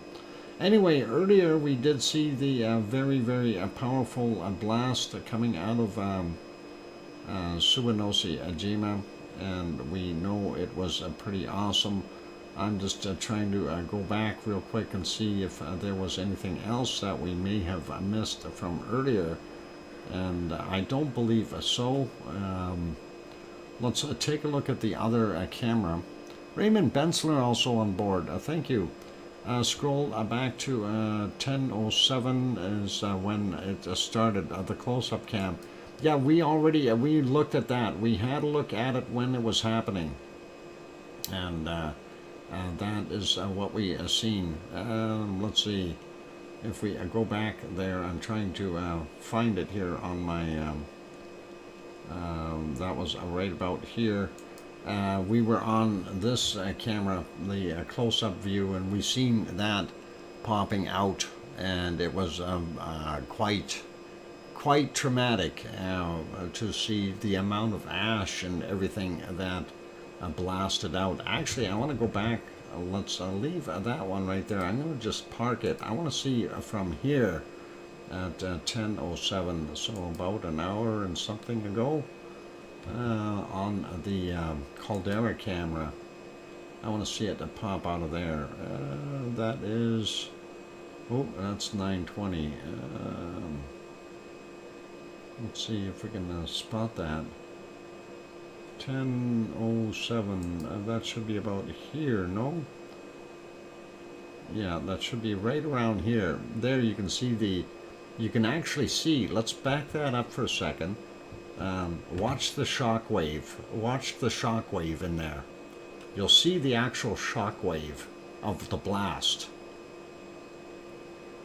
There you go. That was pretty awesome. I've never seen a shock wave like that before, so And there must have been a heck of a boom when this took place. And yeah, that was pretty cool to see. I don't know if you guys seen that, but you could definitely see that shockwave. I'll back it up again, and just so you guys can watch that one more time. And literally, you can watch that shockwave coming out of there when it happens. And just keep your eyes. You'll see the clouds moving, and it must have been a massive blast. There it is. The people in the area must have heard that. So I'm sure that it was a big bang when it took off there. And that was definitely a shockwave. La Palma had a weird shockwave too, didn't it? Yes, actually, La Palma did have multiple shockwaves. But for Sakurajima, this is the first time I've seen it have a shockwave. So that was very noticeable. And that might be something I want to record for keeping as a keepsake kind of thing. So that, of course, at 10:07, we've got that. We're going to make sure we write that down on our little scratch sheet here. And 10:07, Sakurajima shockwave. So I'll post a little video later of that. Dr. Fox, I missed La Palma. I'm sorry that you missed La Palma. I didn't record, well, I've got a lot of that stuff recorded, but in the streams we did see multiple shockwaves in there, and I don't recall which day it was on. You've only got about 90 to pick from, so it was in there. And Iceland too, oh my gosh, I missed so much lately. Yeah, Amelia, Iceland had multiple quakes just recently here within the last 24 hours. And we will continue to watch that. So this is definitely a pretty cool blast that came out of Sakurajima earlier. Wow, that's a lot of ash and smoke. It is definitely a lot of ash and smoke. Let's see if we can see that on the other camera, though. I'm going to let that one run. I did pause the other one here, so let's see if we can see the shockwave. No, I want to go back another 5 or 10 seconds there, and let's see if we can see it on there. Yeah, I think we could, but it wasn't so pronounced on this camera because it's so much further away. There it is. Yeah, I've definitely seen it. So it definitely had a blast there. So I'm gonna, like I say, I'm gonna capture both of those and see what we can come up with. And that is pretty cool to have in the records, and it's actually a good idea to save some of that stuff. So really awesome. It's as similar as, you know, saving the volcanic lightning and stuff like that. I had to reboot to get you back. I hope you've seen it there, Sue. Sue, I will make a video of the shock waves, so don't fret. We'll have that on there, and it will be pretty cool. I wonder if they had a big earthquake. I don't know. I didn't see anything on the quake map, but we'll take a look at that when we go there to the quake map and see if there was something there. Anyway, I do want to back this up just to see if we had anything further back during the night, even just looking for glow. And I don't know, I think this is just a morning glow from the sun hitting it there.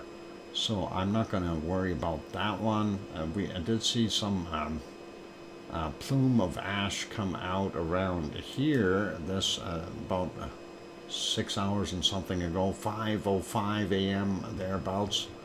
If we go ahead a little bit, I'm not sure if this was an explosive one or not, but we did see some ash. And I just want to remind everyone, this side here, this plume, this is the vent that had not erupted since 2015.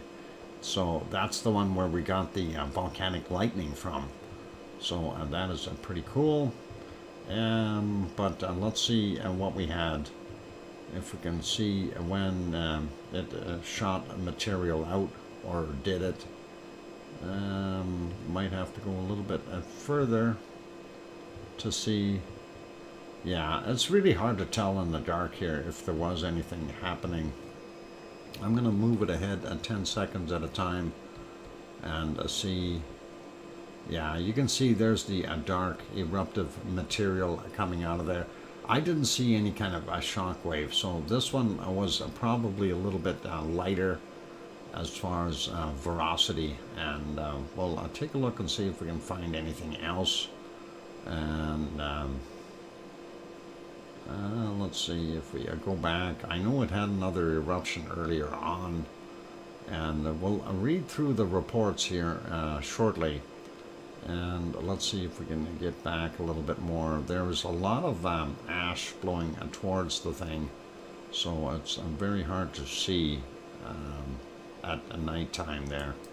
Somewhere around here, you know, you can see that it's all cloudy right around the volcano, and you can see stars up in the sky. So there wasn't a weather issue. It's coming from the volcano. And that is at 2122, so that's kind of what we had there. Let's see if we go back a little bit further. Oh, stuck. And yeah, this is earlier, and of course it had lots of dirty cloud in the background there as well. So it's been busy doing its thing. And of course, then we get back into the previous daytime hours, but okay, it automatically put me back to reality, which is right now. This is live at 11:24 a.m. there in wonderful what is it, Kagoshima area there at Sakurajima in Japan. Anyway, like I said, you can run down, get your ice cream. The ice cream boats are still there. And we will go over next, and we will have a peek over here at Suwanoshijima and see what it is doing.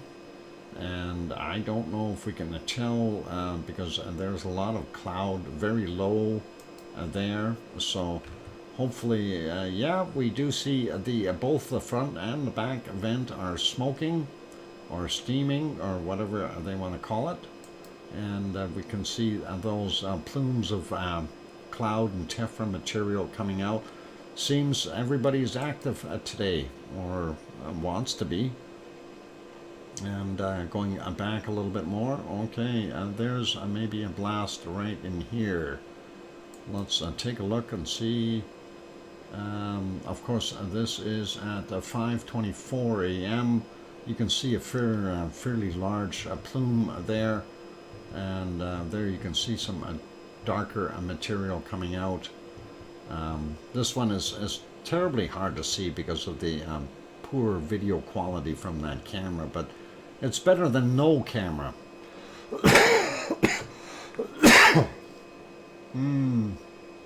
90% of the time, no at user. Don't be a user. It's an abuser. Anyway, let's see if we find anything a little bit harder as far as eruptive activity. And I know it's been busy there, so always hard to see what is actually going on. Anyway, this is at 59 minutes after midnight. We definitely see a lava glow from the back caldera, and that is pretty awesome. Just unfortunately, we're not seeing any lava pop up. If we go back a little bit more here, we can see a little bit more of a glow. And that is right in here. And there you go. You can definitely see the clouds above are being illuminated by the lava that is bubbling and churning in that caldera. So let's leave Suwanosi Ajima be. Quick peek over at this is our lovely Aso-san. Aso is, of course, in Japan as well, a little further north, not by that much though, but we do see it continuing to steam away, and we will likely, well, I'm hoping that we're going to see something pop out of this as well, and a nice eruption would be really, really awesome from Suwanosi Jima. And that is kind of where we are at. And thank you, Sue, for that 4-minute warning. I got that. ASO back to original camera view. Yes, we love it. And the window is clean and we can see it. And that is pretty awesome. Anyway, lots of steam coming out of there. Of course, that caldera is basically a lake and basically a big soup bowl, if you will. And of course it fills up with water, and the magma underneath will heat the ground underneath there, and that in turn heats the water and steams the water off. And there is a lot of water in there, so that is what we are seeing. I do want to read the report real quick. Let's see what we can do. And okay, where is it? Where's our report? I seen it here somewhere. Volcano reporting. Okay, so from last Thursday, the Thursday night activity, we'll go through that real quick, and then we'll go do the other stuff. So Popocatépetl occasional volcanic ash emission continued to 24,000 feet, or 7,300 meters at 22:45.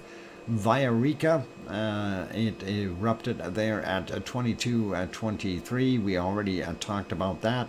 Shivalish and had an eruption up to 22,000 feet, or 6,700 meters at 2100 last night. Sabancaya puff emissions to 24,000 feet, or 7,300 meters, and that was from 1915. And then Fuego from volcanic ash emissions to 17,000 feet, or 5,200 meters at 1730.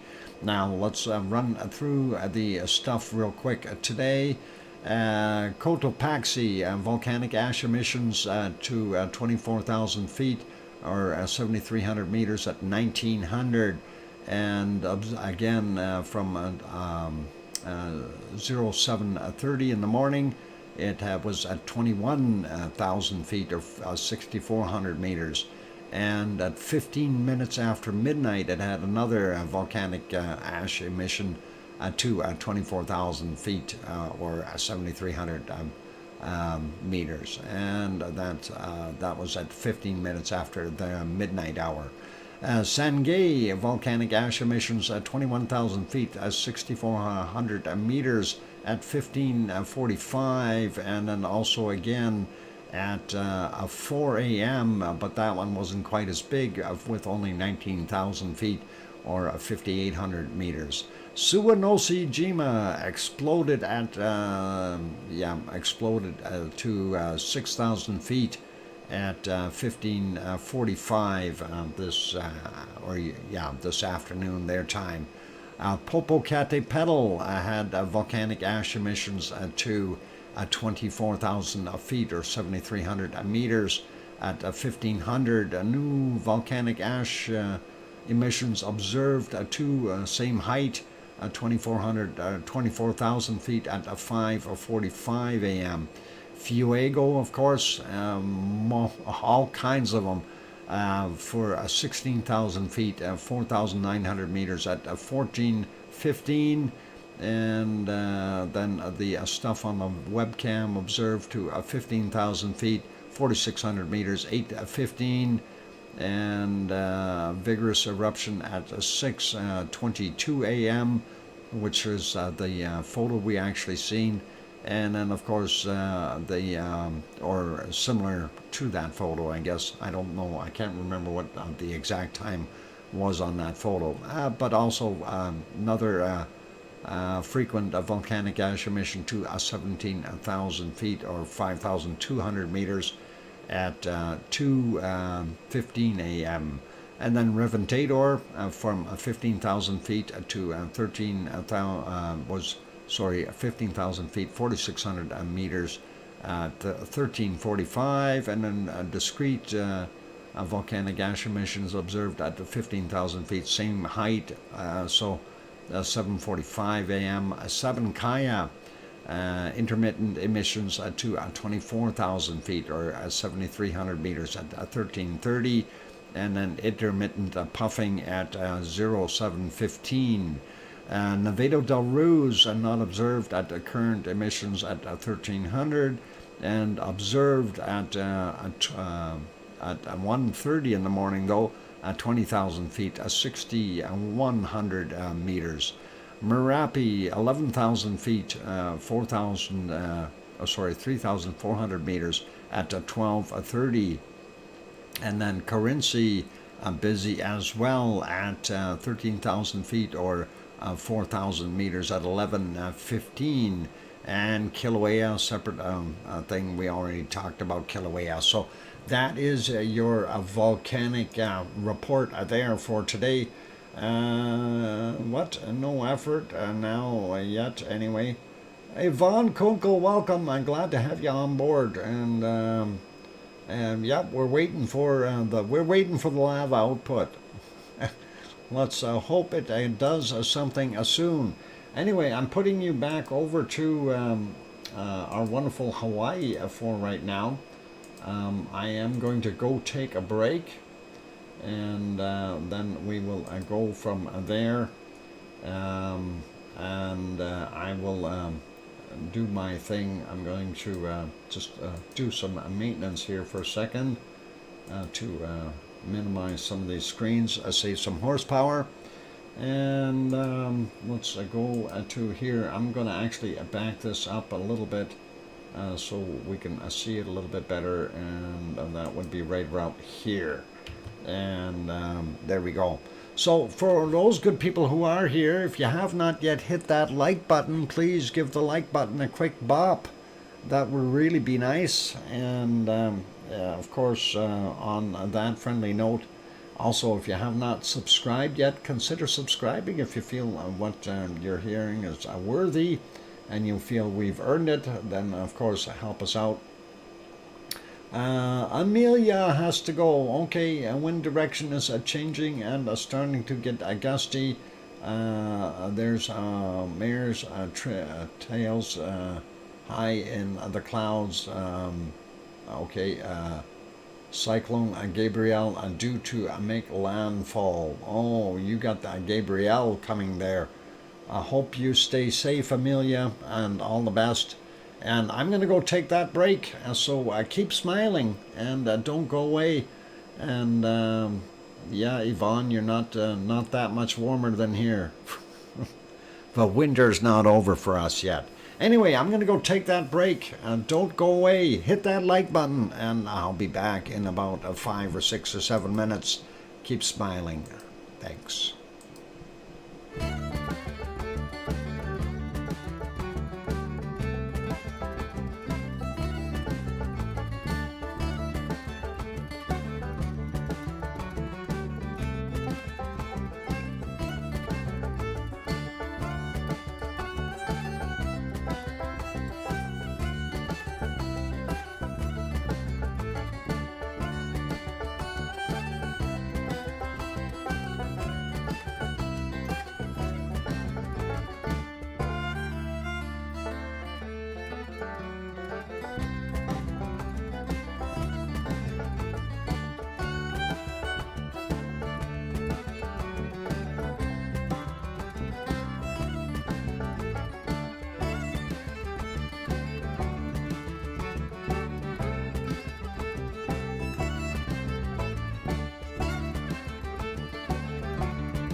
microphone is back on. Should I be going, "Arr, mateys, let's get this boat going"?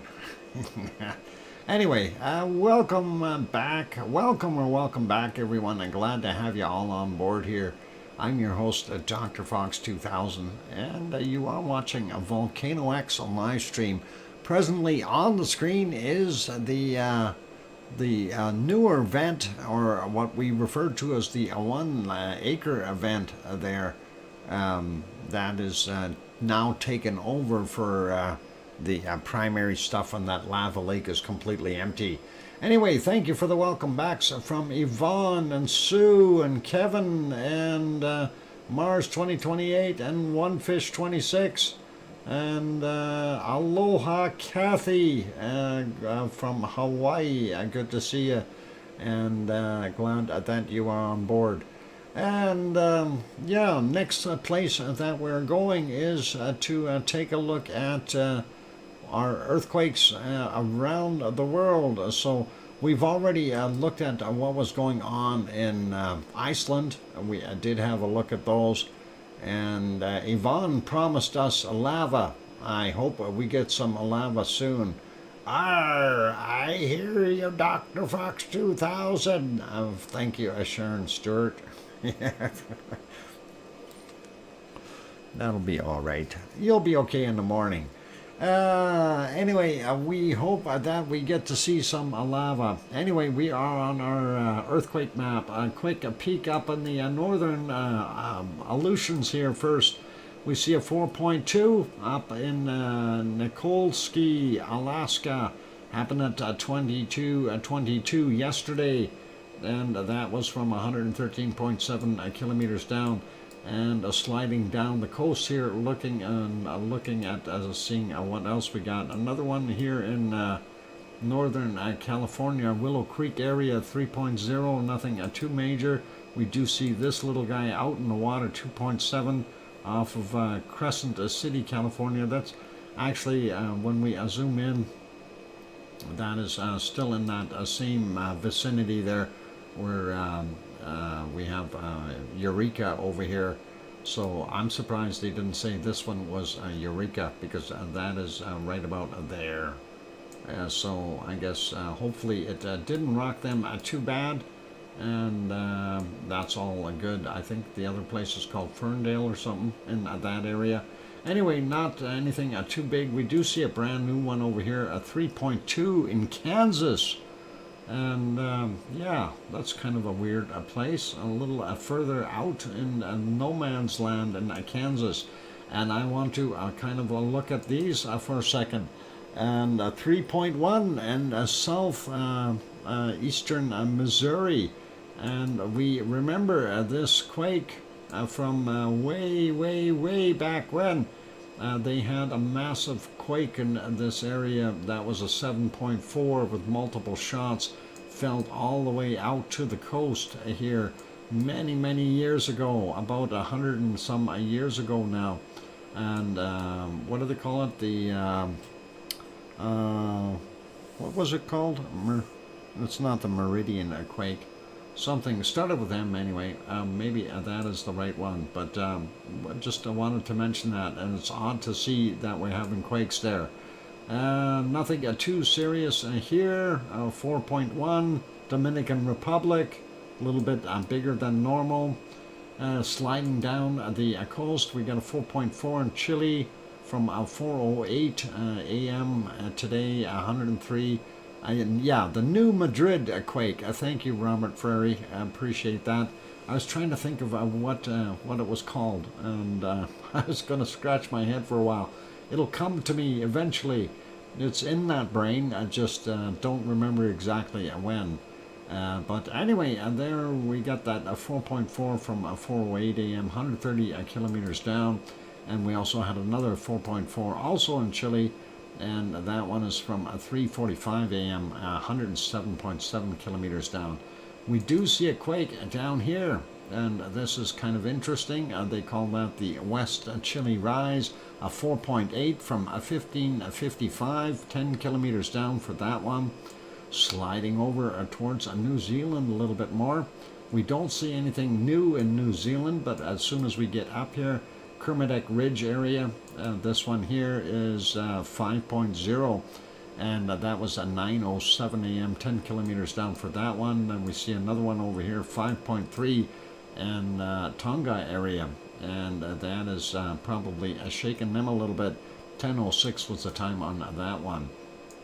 Sliding over a little bit more, this would be almost in the Solomon Islands, or it's Papua New Guinea. 5.2 anyway. 13:16 was the time on it, and 38.5 kilometers down. Then we see eastern Indonesia had a 5.0 from 11:20, 25.2 kilometers down for that. Don't see anything else. Nothing in Taiwan. Nothing in Japan. Nothing till we get up to the Kuril Islands, and this is a 4.4. Kuril Islands from yesterday at 21:44, 105.9 kilometers down for that one.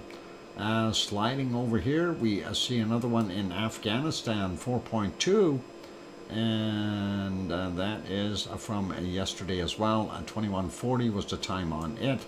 And then we still have multiple aftershocks there in Turkey and those areas. This one off the coast of Lebanon/Syria, and Cyprus being right there. 4.2 from 1:17 a.m., 10 kilometers down.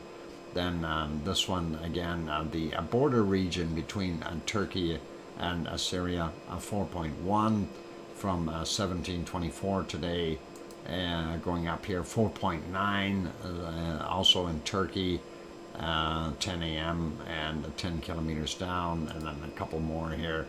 4.8 from yesterday, 21:50, and this one is 4.2.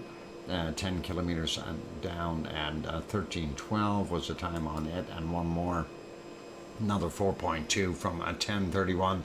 So the region definitely hasn't subsided yet. Those are the larger quakes.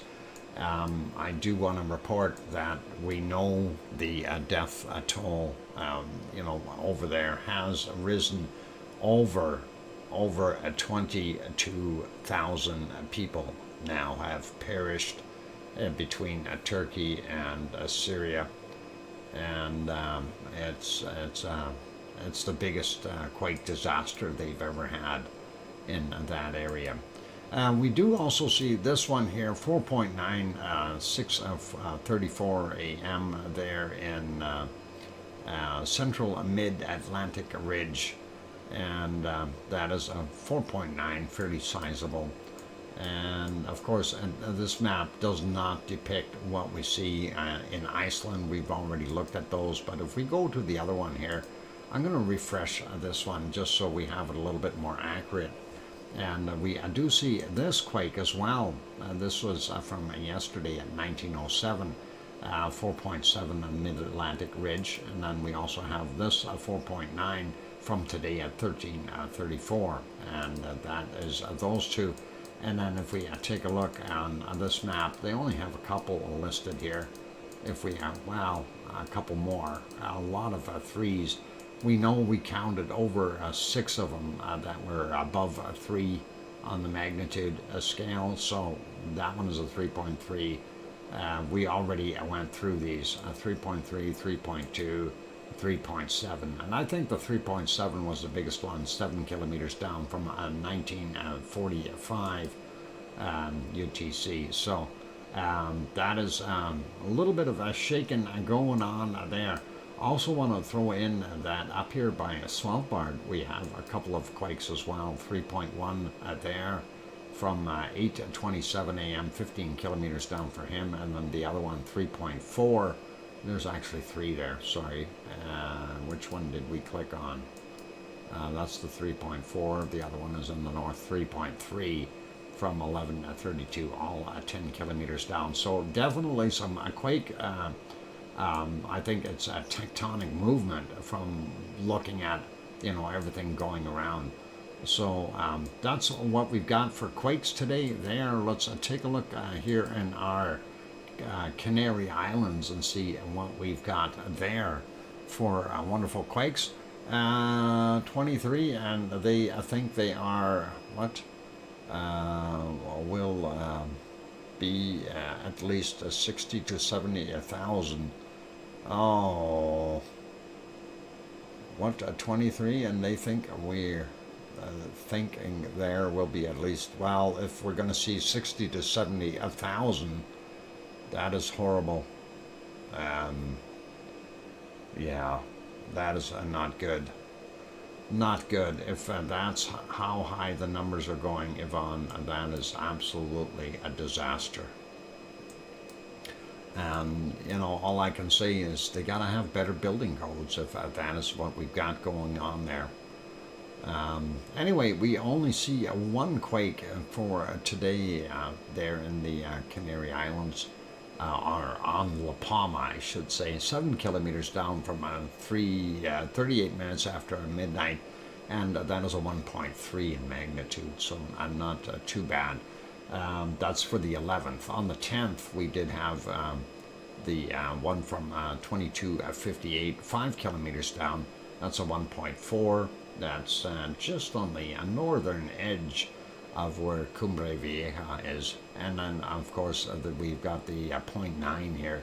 That's also out by the coast from 359, 10 kilometers down for that one. That takes care of those. A quick look at our volcano map. I don't think there's anything new on there. I'm going to refresh that, and we'll see what we've got here, and get rid of some of the advertising because that is just too much. Okay, and a quick peek. So nothing in Iceland right now. We hope that's going to change.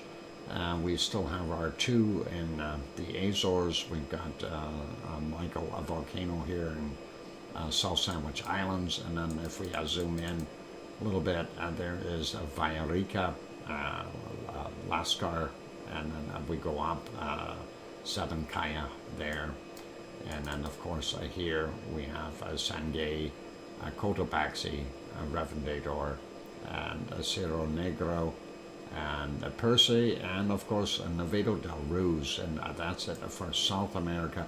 We get into Central America. We got Rincon de la Vieja, and Masaya, and Tolica, and then we go up San Miguel, and then Fuego, and then Santiaguito there in Guatemala, these two, and of course Popocatépetl, and let's not forget Fernandina out here all by itself right now in the Galapagos Islands. Zoom back out, and of course, oh, we didn't do earthquakes in Hawaii. We need to go back and do that real quick. There's a couple of there, and let's see if we can just look at the other ones. I don't see any new volcanoes in here. Everything else is pretty straightforward. Epi is still showing. Gawa, Eoba is still there. These guys here in Papua New Guinea, nothing new. Lulatak there, Semeru, and yeah, Raung, and of course Ijan there, and then Bromo, of course, was the latest addition there, but I haven't heard anything from that one. But Semeru is there, Merapi, and Dieng, and of course Krakatau. And we go up, and there's Currency, Marapi, not Merapi. Merapi is over here. That is Marapi. And then, of course, Senabang and Barren Island, a volcano over there. Ibu and Dakono still there, and Karangatang is there doing its thing. Can Leon is still there. Bulusan, sorry, and Bayan is still in the Philippines there, and Taal still showing as an orange, and of course Hai is still out there. Iwo Jima still there, and Nishino Ashima is still doing its thing, and of course Suwanoshi Jima, Kiyaki. There in Japan, and Sakurajima, of course, and Iso-san. And then, of course, we slide up. Why did that move so much? Whoops. That should be there. Move that back down. There we go. Chikarachki, Ibiko. And I don't see any friends down on the bottom yet. Still wondering where that SO2 is coming from. Bezimiani and Shivalish. I'm thinking it's Karimsky, but nobody's telling us. They don't want to tell us. I don't know why. Anyway, those are the basic volcanoes. We do see Heard Island out here still existing. Our African friends are still out there, Old Doño and the two here in DR Congo. Urta Ale still happy. And yeah, Etna, Volcano, Stromboli, and Campi is still there. So that's about it for our volcano maps. I did say we wanted to take a quick look at Hawaii and for earthquakes. I forgot, or totally I forgot to take a look at that. I think what we'll do though is do that after the break. So let's look at this for now. Ooh, that's fuzzy. Let's back that up a whole bunch. And we'll see if I can get on that screen. And I'm actually going to put it way back to where we can see it doing lavely things. And this is much earlier in the morning, 7:06 a.m. So you get a pretty good idea of what it was looking like there. All right, so don't go away, you guys. And we'll, after the break, we'll do that Hawaiian earthquakes. And then we'll go over to the SO2 map and see how far we get with that, and possibly start the other thing. The other thing, what is it? Yeah, so the weather. That's the other thing. Okay, keep smiling, you guys. I'm your host, DrFox2000. If you have not yet hit that like button, please do go ahead and hit the like button. Help us out. And also, if you have not yet subscribed, consider subscribing. It would be nice too. Yvonne Coco says, okay, I'm going back to sleep now. Thanks for another great stream, Dr. Fox, mods, lavaliers, and lava family. Have a great day/night, everyone. See you later. And if we email you that Iceland is erupting, you'll know from us first there, Yvonne. Anyway, take care, Yvonne. Pleasant dreams, and we'll see you tomorrow. And on that note, I'm going to go take that break. Keep smiling and play nice in that lava field. And leave the lava gator alone. Okay, I'll be back. He's already broken. I'll be back.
And that microphone is back on. Welcome back, everyone. Oh, my neighbor is snoring in tune with the song. Way to go, Sue, and that is awesome. Subliminal snoring. Gotta love it. Thank you for the welcome backs, Sue and Kevin and Mars, and I hear you, DrFox2000, and that is pretty awesome, Sharon Stewart. And the One Fish 26 says, "Gosh, you're still online, Dr. Fox." Yeah, I am. I wouldn't lie to you about that. I'm right here. Yep. Let's go back over to the quakes, though. We wanted to do the Hawaiian quakes before we forget. And let's see, where is it? There's Hawaii. And yeah, so yesterday we had this odd one. Let's take a look at this. 3.3 west of Captain Cook, Hawaii. And that came in at 9:26:30 as 8.7 kilometers down for him. Let's zoom into the Pahala area. Actually, not that many in Pahala. Looks like most of them were out in the water a little bit. Luihi Seamound is all the way out here, so we know that's not Luihi. But pardon me, we've got a few here. I've got the hiccups. I don't know why. Anyway, this one 2.7 from yesterday, 23:38, 15.9 kilometers down. A little odd. Most of our quakes are usually between 26 and 37 kilometers in the Pahala area as far as depth is concerned. But let's carry on. This is a brand new one from 1952, Hawaii time, or our time, or somebody's time. Anyway, 34 kilometers down for him. Then we've got a 1.9 from a 137. And then we've got 2.2 from 1839. And a 3.5, that's got to be the largest one there that I've seen for a while. And that is at 1715. And then we've got a 2.3 from a 1343. We also have this guy, a 2.3 from a 1252, and this one is a 2.1, that is from a 903, and then we've got this guy here, 1.9, and that is from 859, and looking on the land side here, we see a 2.2, and that is from 1008. And looking for other ones, this one is right on the shore. Let's see, is that in the water or right on the shore? Well, it looks like in the water from here, but very close to the shore. Anyway, 2.1 for that guy, and that was from 2034 yesterday. And then we've got this one from 2.2 from 10 minutes after midnight. So a brand, well, they're midnight, so that's it. And we don't see anything over here at Kilauea, and surprisingly, that kind of bothers me, and I hope that we see some rumbling there. So Kilauea doesn't have anything new. And that's it for our earthquakes. So that is what we got. No, I prefer a Pepsi, a Nightbot. Oh, okay. Well, or a Coke. I mean, I prefer a Pepsi, not a Coke. Sharon Stewart, you broke the Nightbot. Oh boy, now we're gonna have to send out for repair bills again. Oh boy, that's gonna take another big bill. I don't know what I'm gonna do. Anyway, let's go over, take a look at our SO2 map and see what we've got going on there today. And we'll refresh that just so we can see. Yay, I broke him. You sound proud, Sharon Stewart. Oh, that is so nasty of you. Anyway, we are still seeing some heavy pluming right here. Kevin Haynes saying good night, or thank you, Dr. Fox, Moz, and good night all, and good night, Kevin. Take care, and please fix Nightbot. Yeah, busy. Yeah, he's drinking margaritas. Anyway, still seeing that darker area here. I don't know exactly what's going on, but it's interesting. A little bit. I don't know where that's actually coming from, if that's coming down and just leftovers, residuals. Not bad here in North America, though, for the most part. Canada and the US having a lot of blue sky. So we see in the east, it's not as heavy, even around the Great Lakes. It's starting to clear up a little bit more.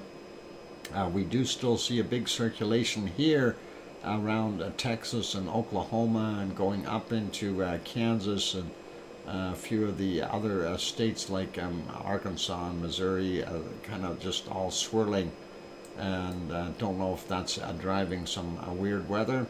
Mexico, Popocatépetl in Mexico City, of course, that is what this plume is all about, and it's getting out along the eastern seaboard, going across the Gulf of Mexico, of course, and a little bit from the volcanoes in Central America. Nothing too bad.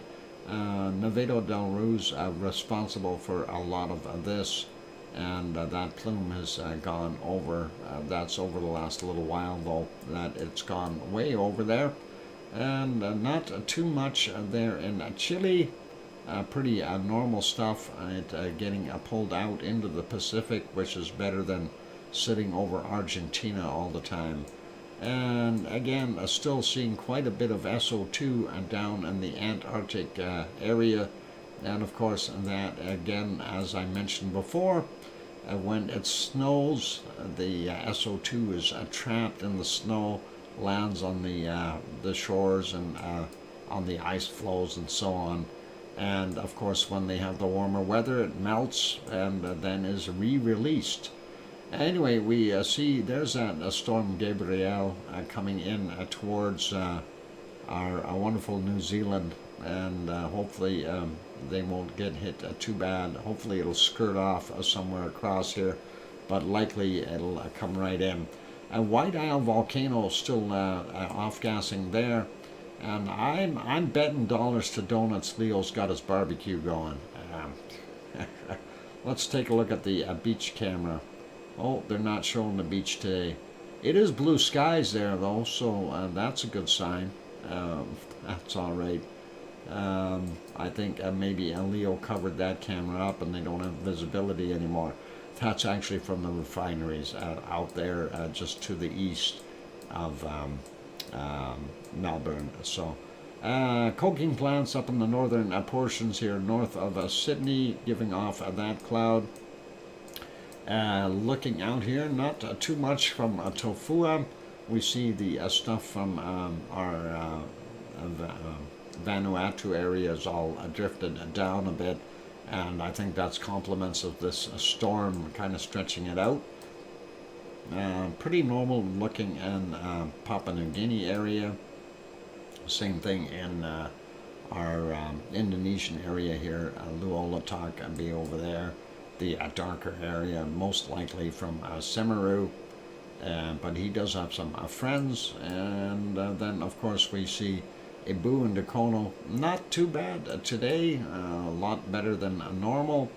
And the Philippines, most of that is coming from the population, but we do know that we still have quite a bit coming from Taal volcano. This stuff over here would be coming from Milan and Bulusan, and maybe a little bit of people pollution as well. People pollution in Taiwan for sure, and then Suwanoshi-jima making this little area, and then of course here this red spot would be from Sakurajima, and then this lighter red area up here is probably getting helped out by what is it? Aso sand. There we go. And going up here, this looks like extra stuff from China, and still wondering if this is currency that is making this plume. Still not 100% sure because they're saying it's quiet. There we go. I had to clear that out. Pretty normal in India. Then we see here still, actually they may not be smelting too much today. The gold supply is running out. That's from the gold smelting plants. And then of course we've got DR Congo here. Couple of them, a couple volcanoes and a bunch of coking plants as well. Don't see a darn thing from RTVE, and it looks like all that is being blown into Saudi Arabia anyway.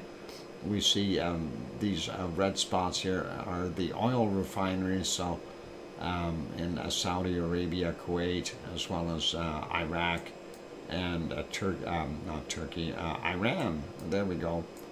And looking at, we see Etna picked up a little bit of pace. We got a little bit more SO2 there now. And of course, we also see, you know, it's probably getting a little bit of help from Volcano as well as Stromboli, but not that much. Looking at Europe, we see Spain and France are very clear. Looks like portions of Austria and Switzerland are fairly clear as well in the mountains there. Germany not quite as good.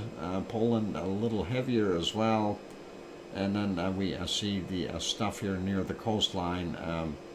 Luxembourg, he's got a very clean running UFO, so not very much SO2 there. And we see a little bit there in Holland and Belgium, but nothing too bad. Very little in England, nothing in Ireland going up. Denmark looks pretty clean. And then also up here in Norway, Sweden, and Finland, they are looking very good as well.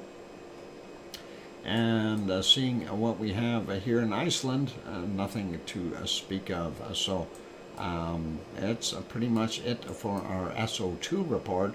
Let's get a brand new weather map up here, and we will take a look and see what some of the North American stuff is like first here. Looking at the cold, and the cold looks like it is retreating up to the north. We again still have very warm temperatures coming out all the way into the prairies, so that is pretty awesome. Vancouver coming in at about 7, and that guy over there on the rock, Bob, hey Bob, what's your temperature right now there, Mr. C&D boy? 4 or 5 or 3? Those are your choices. Pick one. Edmonton coming in at a 0 right now. I think it might be a +1 yet. And then we see here 1 degree in wonderful Calgary. Swift current coming in at 3 degrees. Wow, that is almost tropical for them. It says 0 on the map. I don't know if the map is off a little bit. Let's take a look at Winnipeg, minus 7 degrees Celsius, but they've got some nicer weather blowing in, so that'll be okay. We do see up here in northern Ontario, and then of course Quebec and Newfoundland, Labrador area up in the top here, quite cold. Not so bad there. Looks like a -4, -3, -2, something like that in Tirana. And of course we've got a -3 in London. Detroit making it to a 0. Chicago, home of Tom Dice, is 1 degree, -1 degree Celsius, so just below the freezing mark.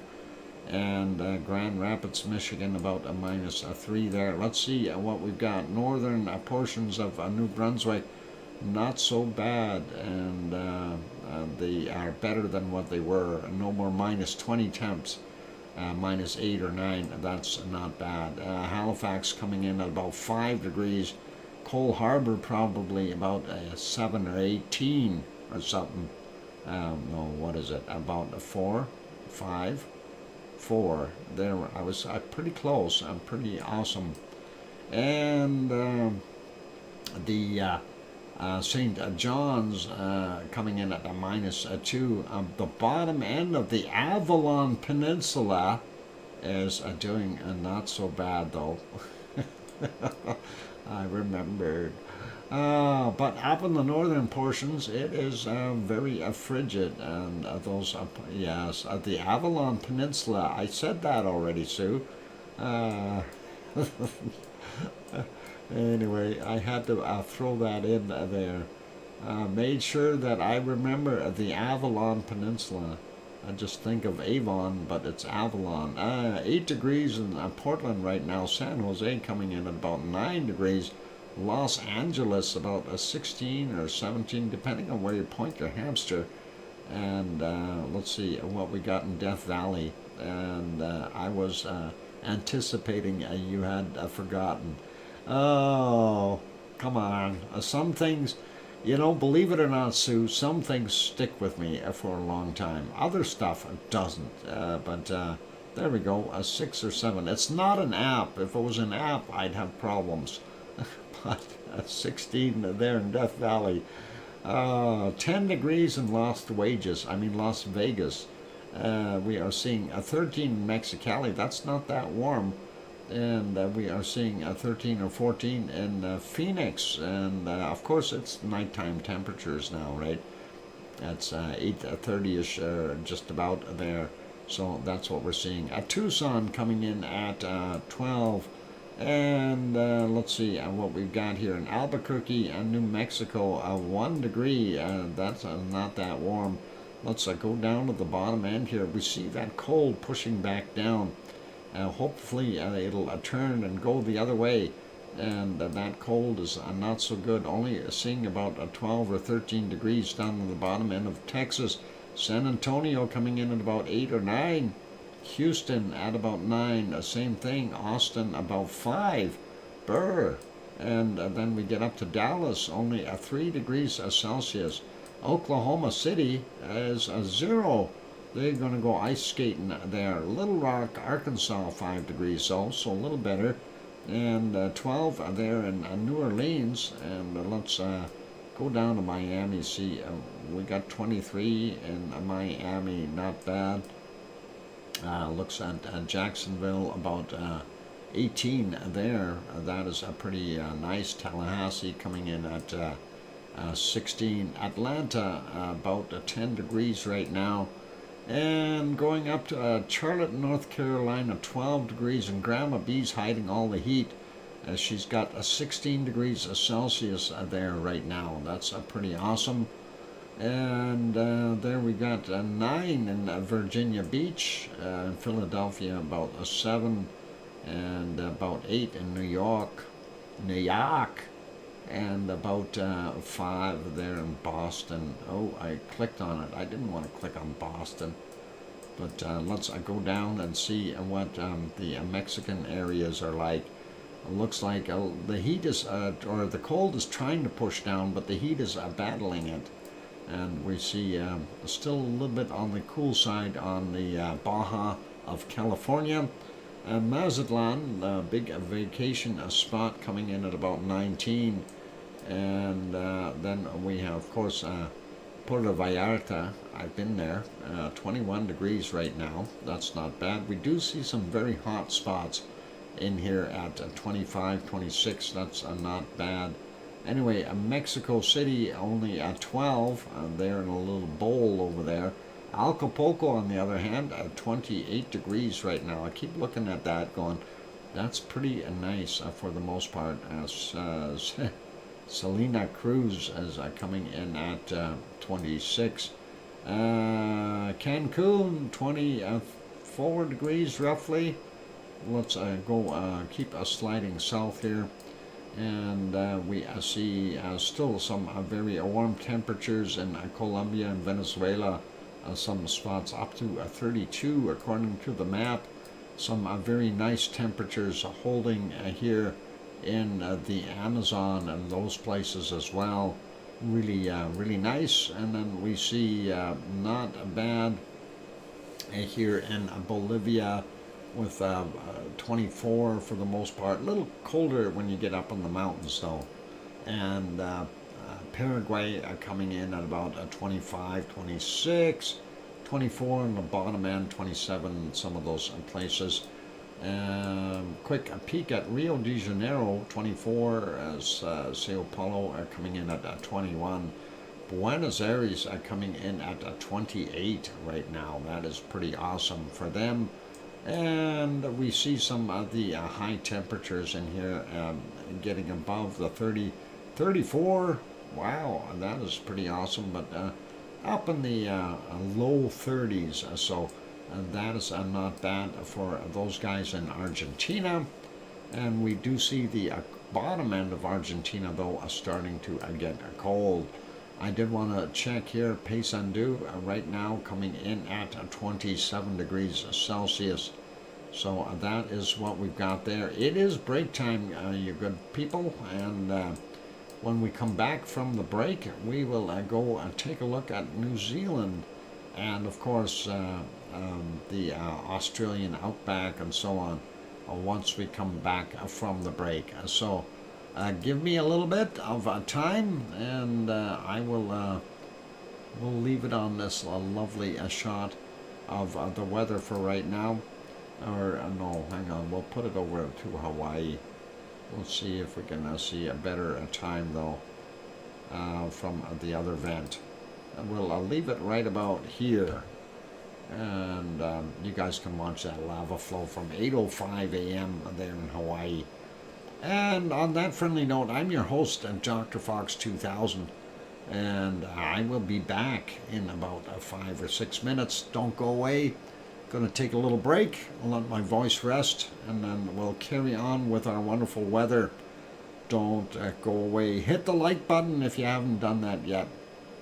Are we over 100 yet? No, I'm seeing 98 on my screen here.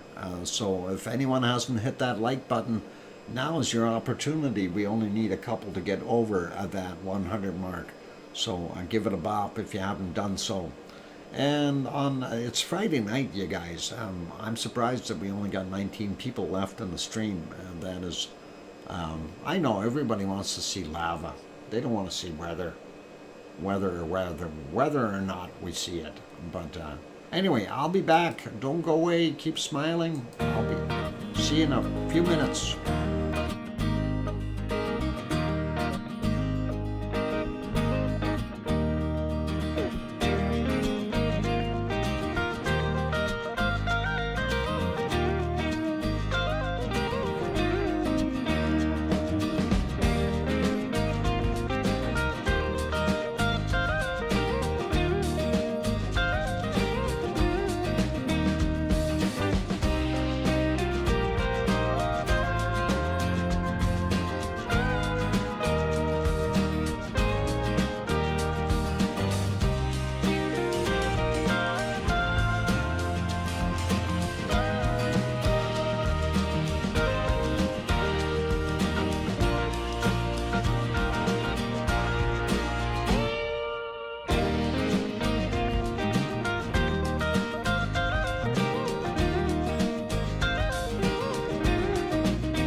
back. Welcome back.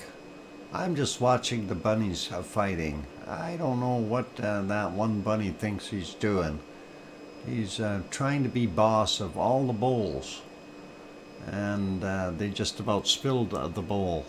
I don't know. Troublemaker, I tell you. Troublemaker. Anyway, welcome back. Welcome back, everyone. I see old Nick popped in. Good to see you, old Nick, and nice to have you on board. And thank you, Sue Hayes. And I hear you, DrFox2000 from Sharon Stewart. So that is awesome. Anyway, let's get back over there.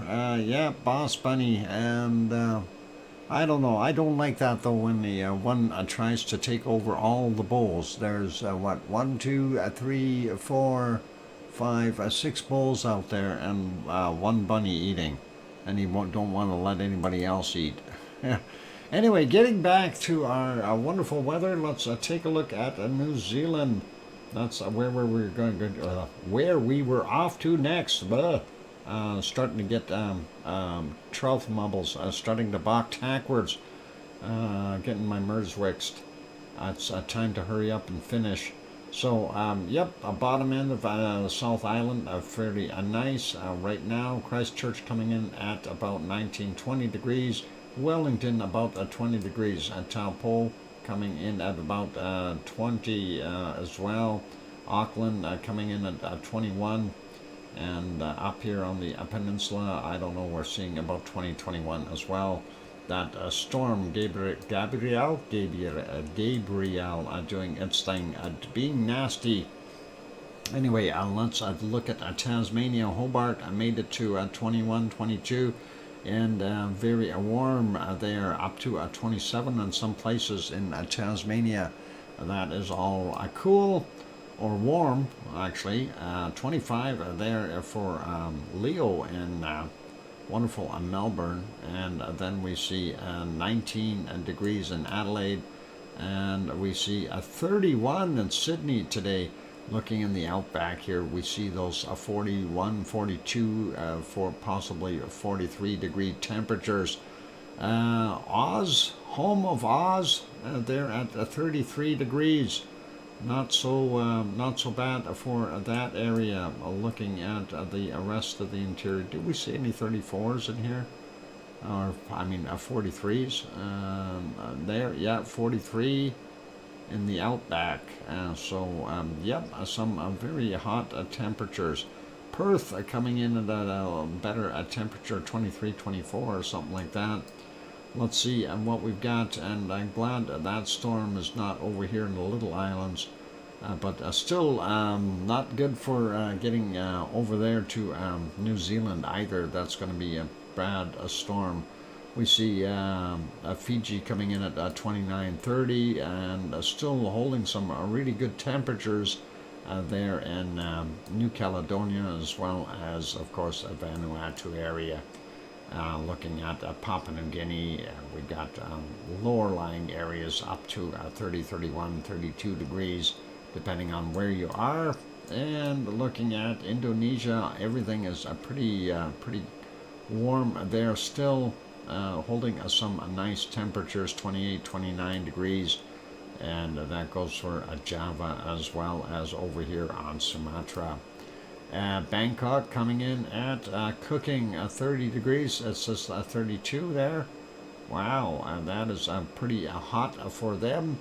And 32 in Manila, that is really warmed up as well. So that whole area. So that's starting to push that cold air back to the north, where it belongs, at the North Pole.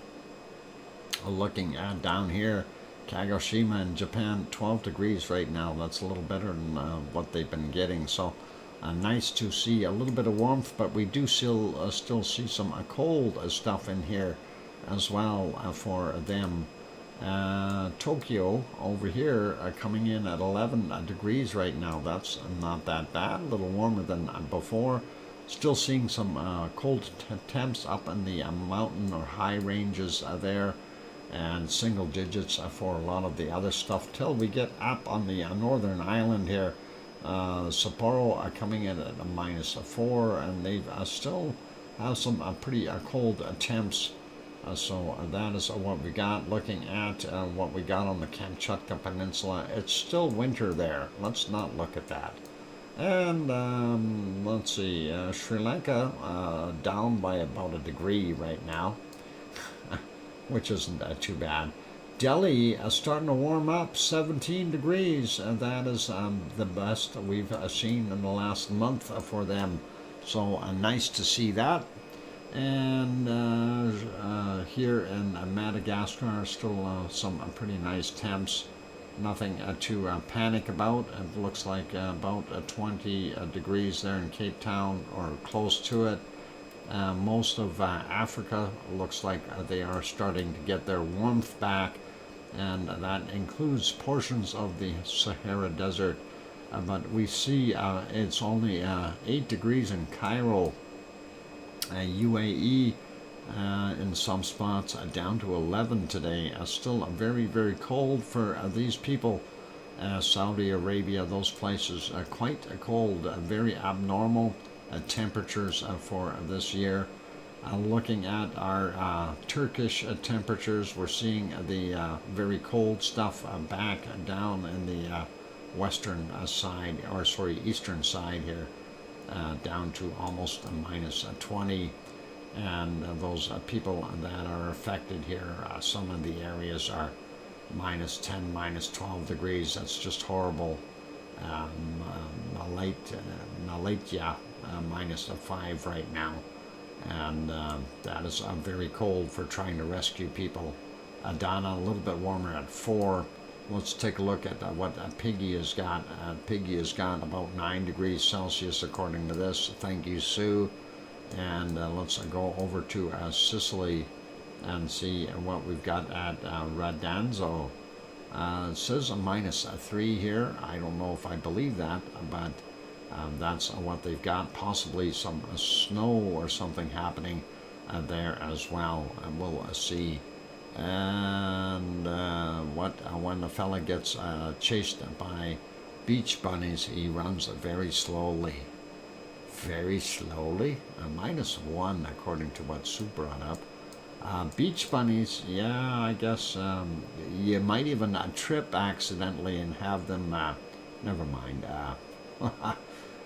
7 in Naples, Rome at 1 degree, sliding up to Milano up in the north, minus 2, and they've still got that cold stuff. Bottom end of Spain is looking a little bit warmer. That is nice. The 10, 11 degrees coming through the strait here of Gibraltar. Still very poor temps there, single digits in most of Spain though, and even cold temperatures. Aurelio still got a minus 1. Boy, those guys are freezing. And looking at what we've got in France, not so good. Nantes here at 1 degree, 1 degree there in Paris. The Eiffel Tower is freezing, and looks like about 0 for the most part in Luxembourg. Brussels coming in at 4 degrees though. Amsterdam 6 degrees, so a little warmer out there in Holland and along the coastline, of course. Germany, Munich coming in at about a minus 3. Frankfurt coming in at 1 degree. Cologne about 4 degrees. And Yvonne Kunkel's house about 5 degrees right now. Berlin about a 3. And we see a 5 in Hamburg. I'm surprised it's that much warmer up there compared to down here in France and Spain. Copenhagen coming in at about 7 degrees right now, and Aarhus coming in about 8, and we've got Oslo at 6 degrees, Stockholm coming in at 2, St. Petersburg minus 3, and Moscow minus 4. Let's see what we have in England. London 6, that's not that bad. We do see Wales on the coastlines, maybe up to 8. Leeds coming in at 7 or 8, and that's kind of a warm spot. Glasgow making it to 7, and 10 in Aberdeen. How does that work? The further north you go, the warmer it gets.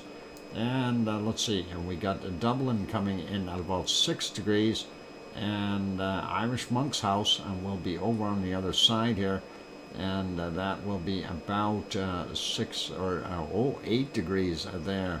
So yeah, he might be right on the coast, and I keep forgetting that. Anyway, that is what we've got there. Let's go up and take a look real quick and see Reykjavik. Looks like a plus 3 degrees Celsius according to this. It says a 5 on what Sue brought up. So yeah, we'll split the difference. We'll call it 4 degrees. They are getting that heat wave pushing up and through, getting rid of that cold. It's starting to get warmer. We're getting closer to spring. And let's change over to precipitation. I'm going to make this real quick. We see along the western coast, all the way from Alaska all the way down to Washington, not very good. Lots of rain and snow mixed. Looks like Northern California and Oregon also getting some rain, and probably well needed still. We do see some snow out in the Rockies, and then a system up here in northern Alberta and Saskatchewan heading into Manitoba. Looking around the Great Lakes, we do see some Great Lake snow effect, and that is just north of Toronto, but Ottawa and Montreal are getting it, and then some of the states like New York and Pennsylvania are getting some as well. And looks like ice rain up here in what is that, New Hampshire, and a little bit into Maine. And Sue's house, well, Sue's house is not bad right now, but we do see that snow just to the north. And we do see this, hey, Kananaska's country is back. And we do see a lot of snow and rainish stuff happening there for Newfoundland. And let's take a look. We were looking at these places here.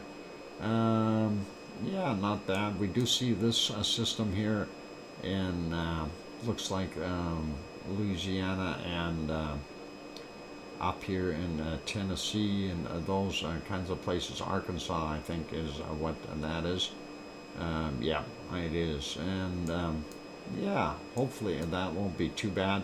We do see this weather system here, and that is going to come sliding up across, and will continue northward. We'll see what happens with it, but that is going to go through the panhandle, of course, of Florida, as well as the bottom end of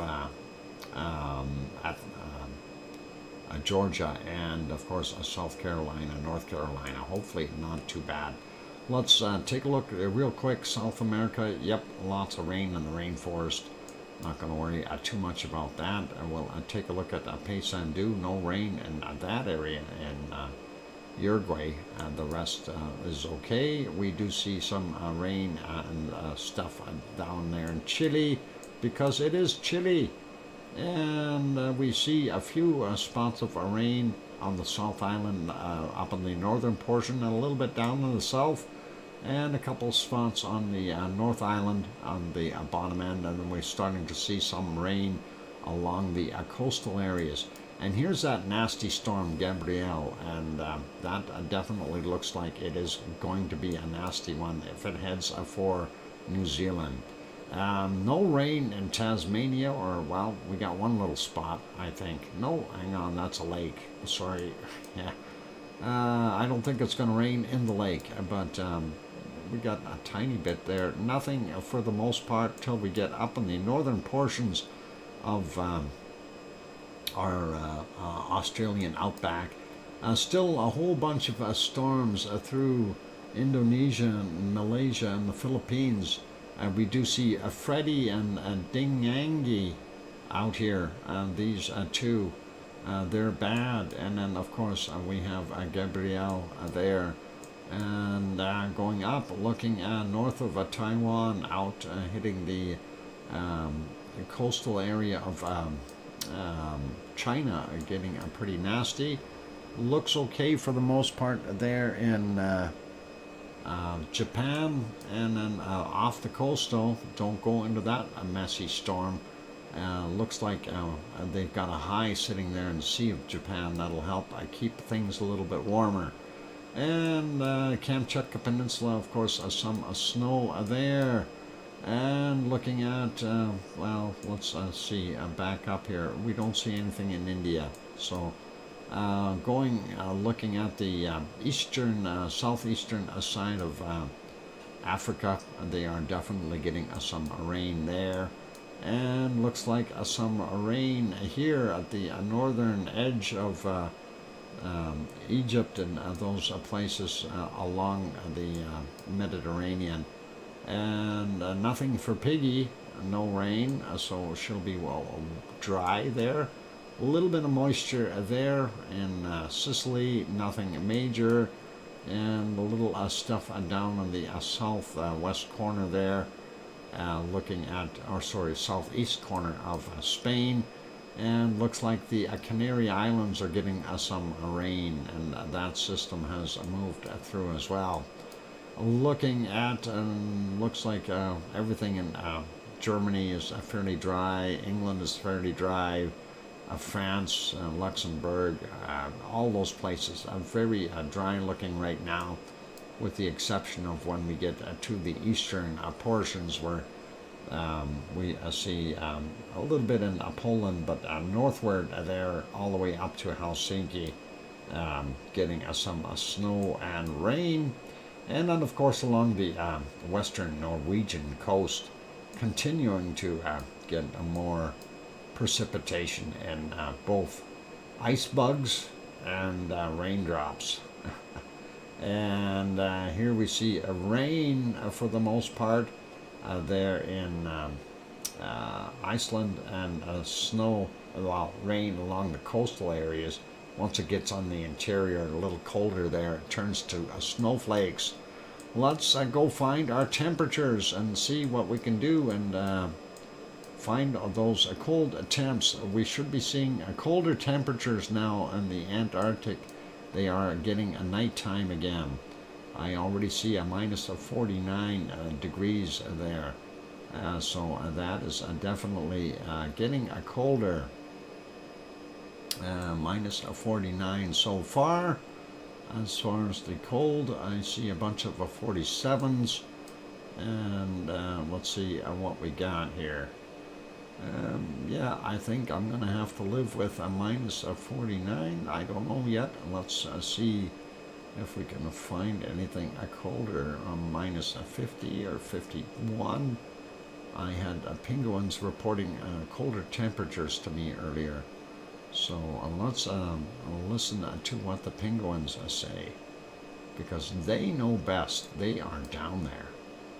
And what do we got? Minus 49 so far. I don't see a minus 50 anywhere. There's that low. What about if we go out here? Minus 49. And don't see it. Come on, show me a minus 50. 48, 47, 48, 47, 46, 47. Let's see if we can find something. No, that's starting to get warmer. What about over here? Yeah, warmer, warmer, warmer. Not gonna work. What about down here? No, too warm, too warm. Minus 49, I think, is going to be our winner for what we see here. Minus 47, 48, 49. Yeah, unless there's a minus 50 hiding in here somewhere. I'm going to have to go with a minus 49 degrees, and that is what we've got. So that's all I can see. Let's go to Greenland. So we'll see if we can find something a little bit chillier in Greenland today. Minus 45 is what I see so far. 44, 45. What about down here? No, tropical temperatures. That sun is starting to change the temperatures a bunch, so it's always harder to see anything really, really good. Or really cold, I should say. Good, I don't know if I want to call it good. Minus a 45 so far is what I've got. Looking over here, nope, don't see anything. 44, no, no, no, no. Minus a 45, so let's see what else we might have there. What about up here? No, no, definitely I'm not seeing it. And minus a 45. Yeah, I think I'm going to have to live with that. A minus a 45. Yeah. I don't see anything colder, so I'm going to say minus a 45 for there. And let's see what our Arctic is looking like, and see if we can find something colder there. Every place is warming up. I already see a minus a 51 right there. So let's zoom in a little bit and see if we can find something colder right in that region. Minus a 51, and let's see, 48, 45, no, no, no, 44, 48, and minus a 55, 51 is what we got so far. Let's see if we can find something a little colder. Minus a 51 right there. So what about over here? 45, 47. Nope, I don't see it there. 45, 48. Right in there. Oh, there's another minus a 50. Minus a 48, minus a 50. What about the lake areas? No, not seeing anything better. And warming up over there. Let's go here. So we got to beat minus a 51 so far. Looks like a pretty warm in the northern portions there. Minus a 44, 45. Oh, not doing too good today, I don't think. Minus a 43, 44. No. What about these islands? They got to be colder. And there's a minus a 48. Let's check in that area. Minus a 48. 49. We need to beat a minus a 51 that I found earlier. I don't see it. A minus a 43, 44, nope. 41, 46, 45, 47 there. Anything? No. Warmer up there. Okay, let's take a look at some of the other islands. Not doing so good. Minus a 46 right there. Let's zoom in here and just see. Minus a 47. Nope, nope, nope. 47 and not seeing anything colder. Minus a 43 right there. 44.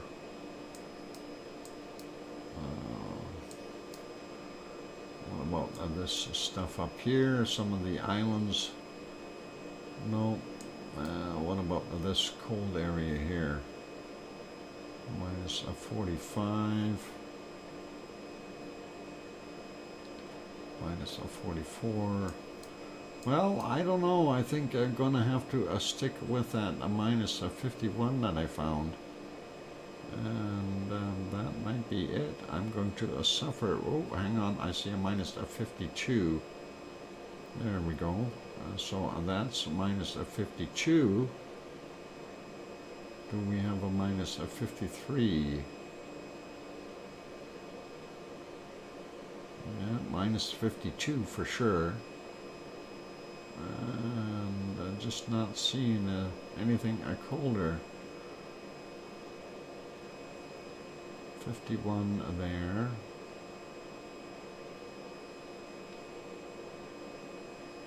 No. Minus a 52.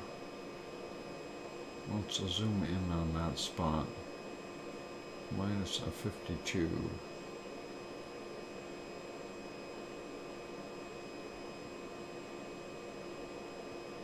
Well, that is the lowest I can find today, minus a 52 there in the Arctic, and not doing so well. We'll see what we can find in Siberia. Maybe that'll make me win. Minus a 48, 50 already, and that is a pretty darn cold. Minus a 53. And what do we got? Colder than a minus a 53. There's that 53.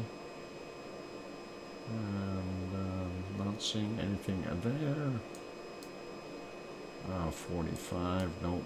It's tropical almost for the penguins. Or there's a minus a 51.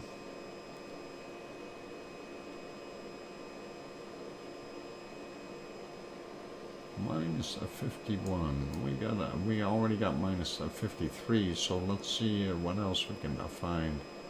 48, 49. And nope, that's not going to work. Minus a 48, 49. Let's check around this high. Oh, minus a 54. Right there. Okay, minus a 54 there again. What about a little lower here? Minus a 53. Yeah, I think a minus a 54 is the coldest I can find so far. Let's zoom in a little bit and see if there's anything colder along that river. Minus a 54. Well, there's the high. That should be keeping things cold. Minus a 54. Oh, there's a minus a 56. Let's see if we can find something colder than a minus a 56. Do we have a minus a 57? Minus a 56 there. And yeah, minus a 56. I don't know. We're going to find anything colder than a minus a 56.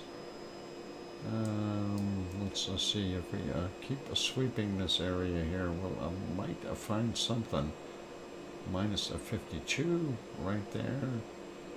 53. Minus a 52. 49. 52. 53. 55. And so we got to beat a 56. Oh, I seen a 56 up here too. Let's see if we go up a little bit more. Let's zoom out a little bit and see. Minus a 56 is what we got to beat. So 54. Let's zoom back in there. Minus a 55. That is a ungodly cold temperature. 53. I wouldn't want to be there. Minus a 55.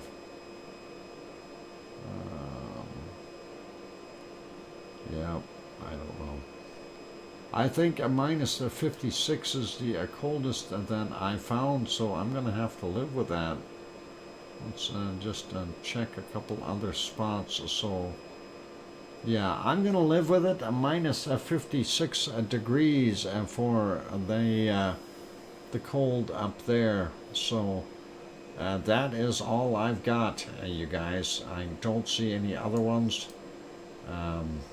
It's just not in me tonight. No, I don't know if the bunnies play in that kind of temperature. That is awful cold. Minus 50s. And I get second place. Oh, wow. Looks like I'm second fiddle again today. And, oh, I tied her in Siberia, minus 56. But she whooped me in Greenland, Iceland. Hang on, what did I have in Greenland? 45. She beat me by a degree. Antarctica, she beat me by a degree. And what did she have in Arctic? We tied. Okay, well, I wasn't that far off. 2 wins, 2 ties. Wasn't that bad. So I don't feel ashamed because it's only a degree out or 2 degrees out. So that's all good, you guys. Anyway, let's leave it as that for our stream tonight. And yeah, my throat is really starting to get clogged up. So it's time to finish things off. I'll go fly and do airdrops to the cold places. All right, you. Oh, you forgot the. You forgot the buffalo, or are you doing buffalo? Anyway, all good. So thank you everyone for being here. Thank you, Sue, for playing that wonderful game. That is always a little bit of fun, and I don't mind that. And it's always nice to do that. So anyway, 9 hours and 25 minutes ago. I just want to see what it looks like. I'm now there. And see if the camera focused. No, the camera still did not focus. I wish that would focus back up. So 9 hours and something is where we want to go back to. 9.5 hours ago.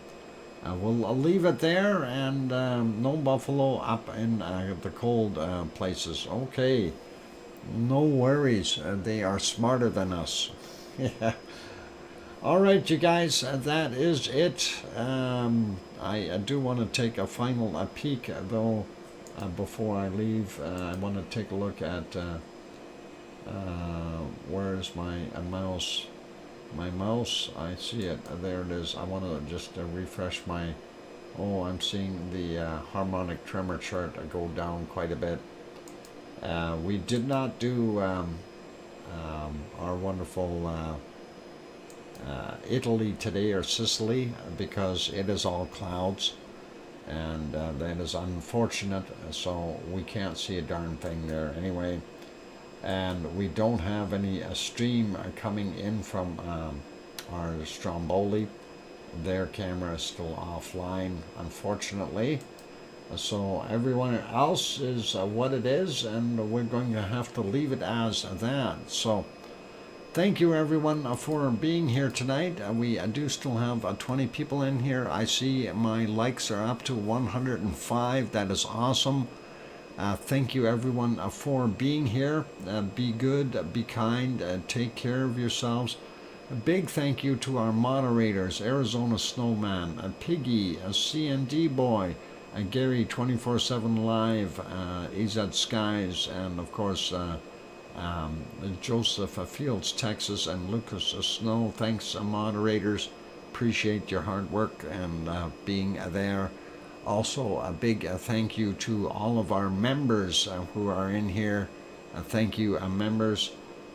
We did not have any super chats today, second day in a row. We did have Kevin Haynes handing out one gift membership, but I see that was not gotten, so that is okay there. And we'll be okay with that. Hopefully Kevin gets his money back then, and that hasn't gone to waste. And on that friendly note, it's time to wrap it up. So we'll see everyone tomorrow. And be good, be kind, take care of yourselves. Thank you, every one of you, Lavalier members, and the entire Lava family. Oh, Sasha just got gifted that membership from Kevin, and that is awesome. All right, so at least we got that. And one fish saying Gute Nacht, Dr. Fox, and Danke, and that's all good. So be good, be kind, take care of yourselves, and all the best to all of you. And remember, tomorrow is Saturday, so the stream will start early, and by, of course, a couple of 3 hours earlier than regular weekday times, and hopefully we'll have a little bit more visibility, and we'll see what happens. On those notes, take care, everyone, and all the best to all of you, and hopefully we'll see everyone tomorrow. So keep smiling, be kind, be nice. And Loki, the Chihuahua, gives a pause up, Doc. That is awesome. Thank you, Loki, the Chihuahua, and all good.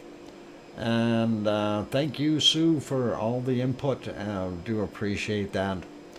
And on those friendly notes, time for me to wrap it up, and it is already running fairly late here.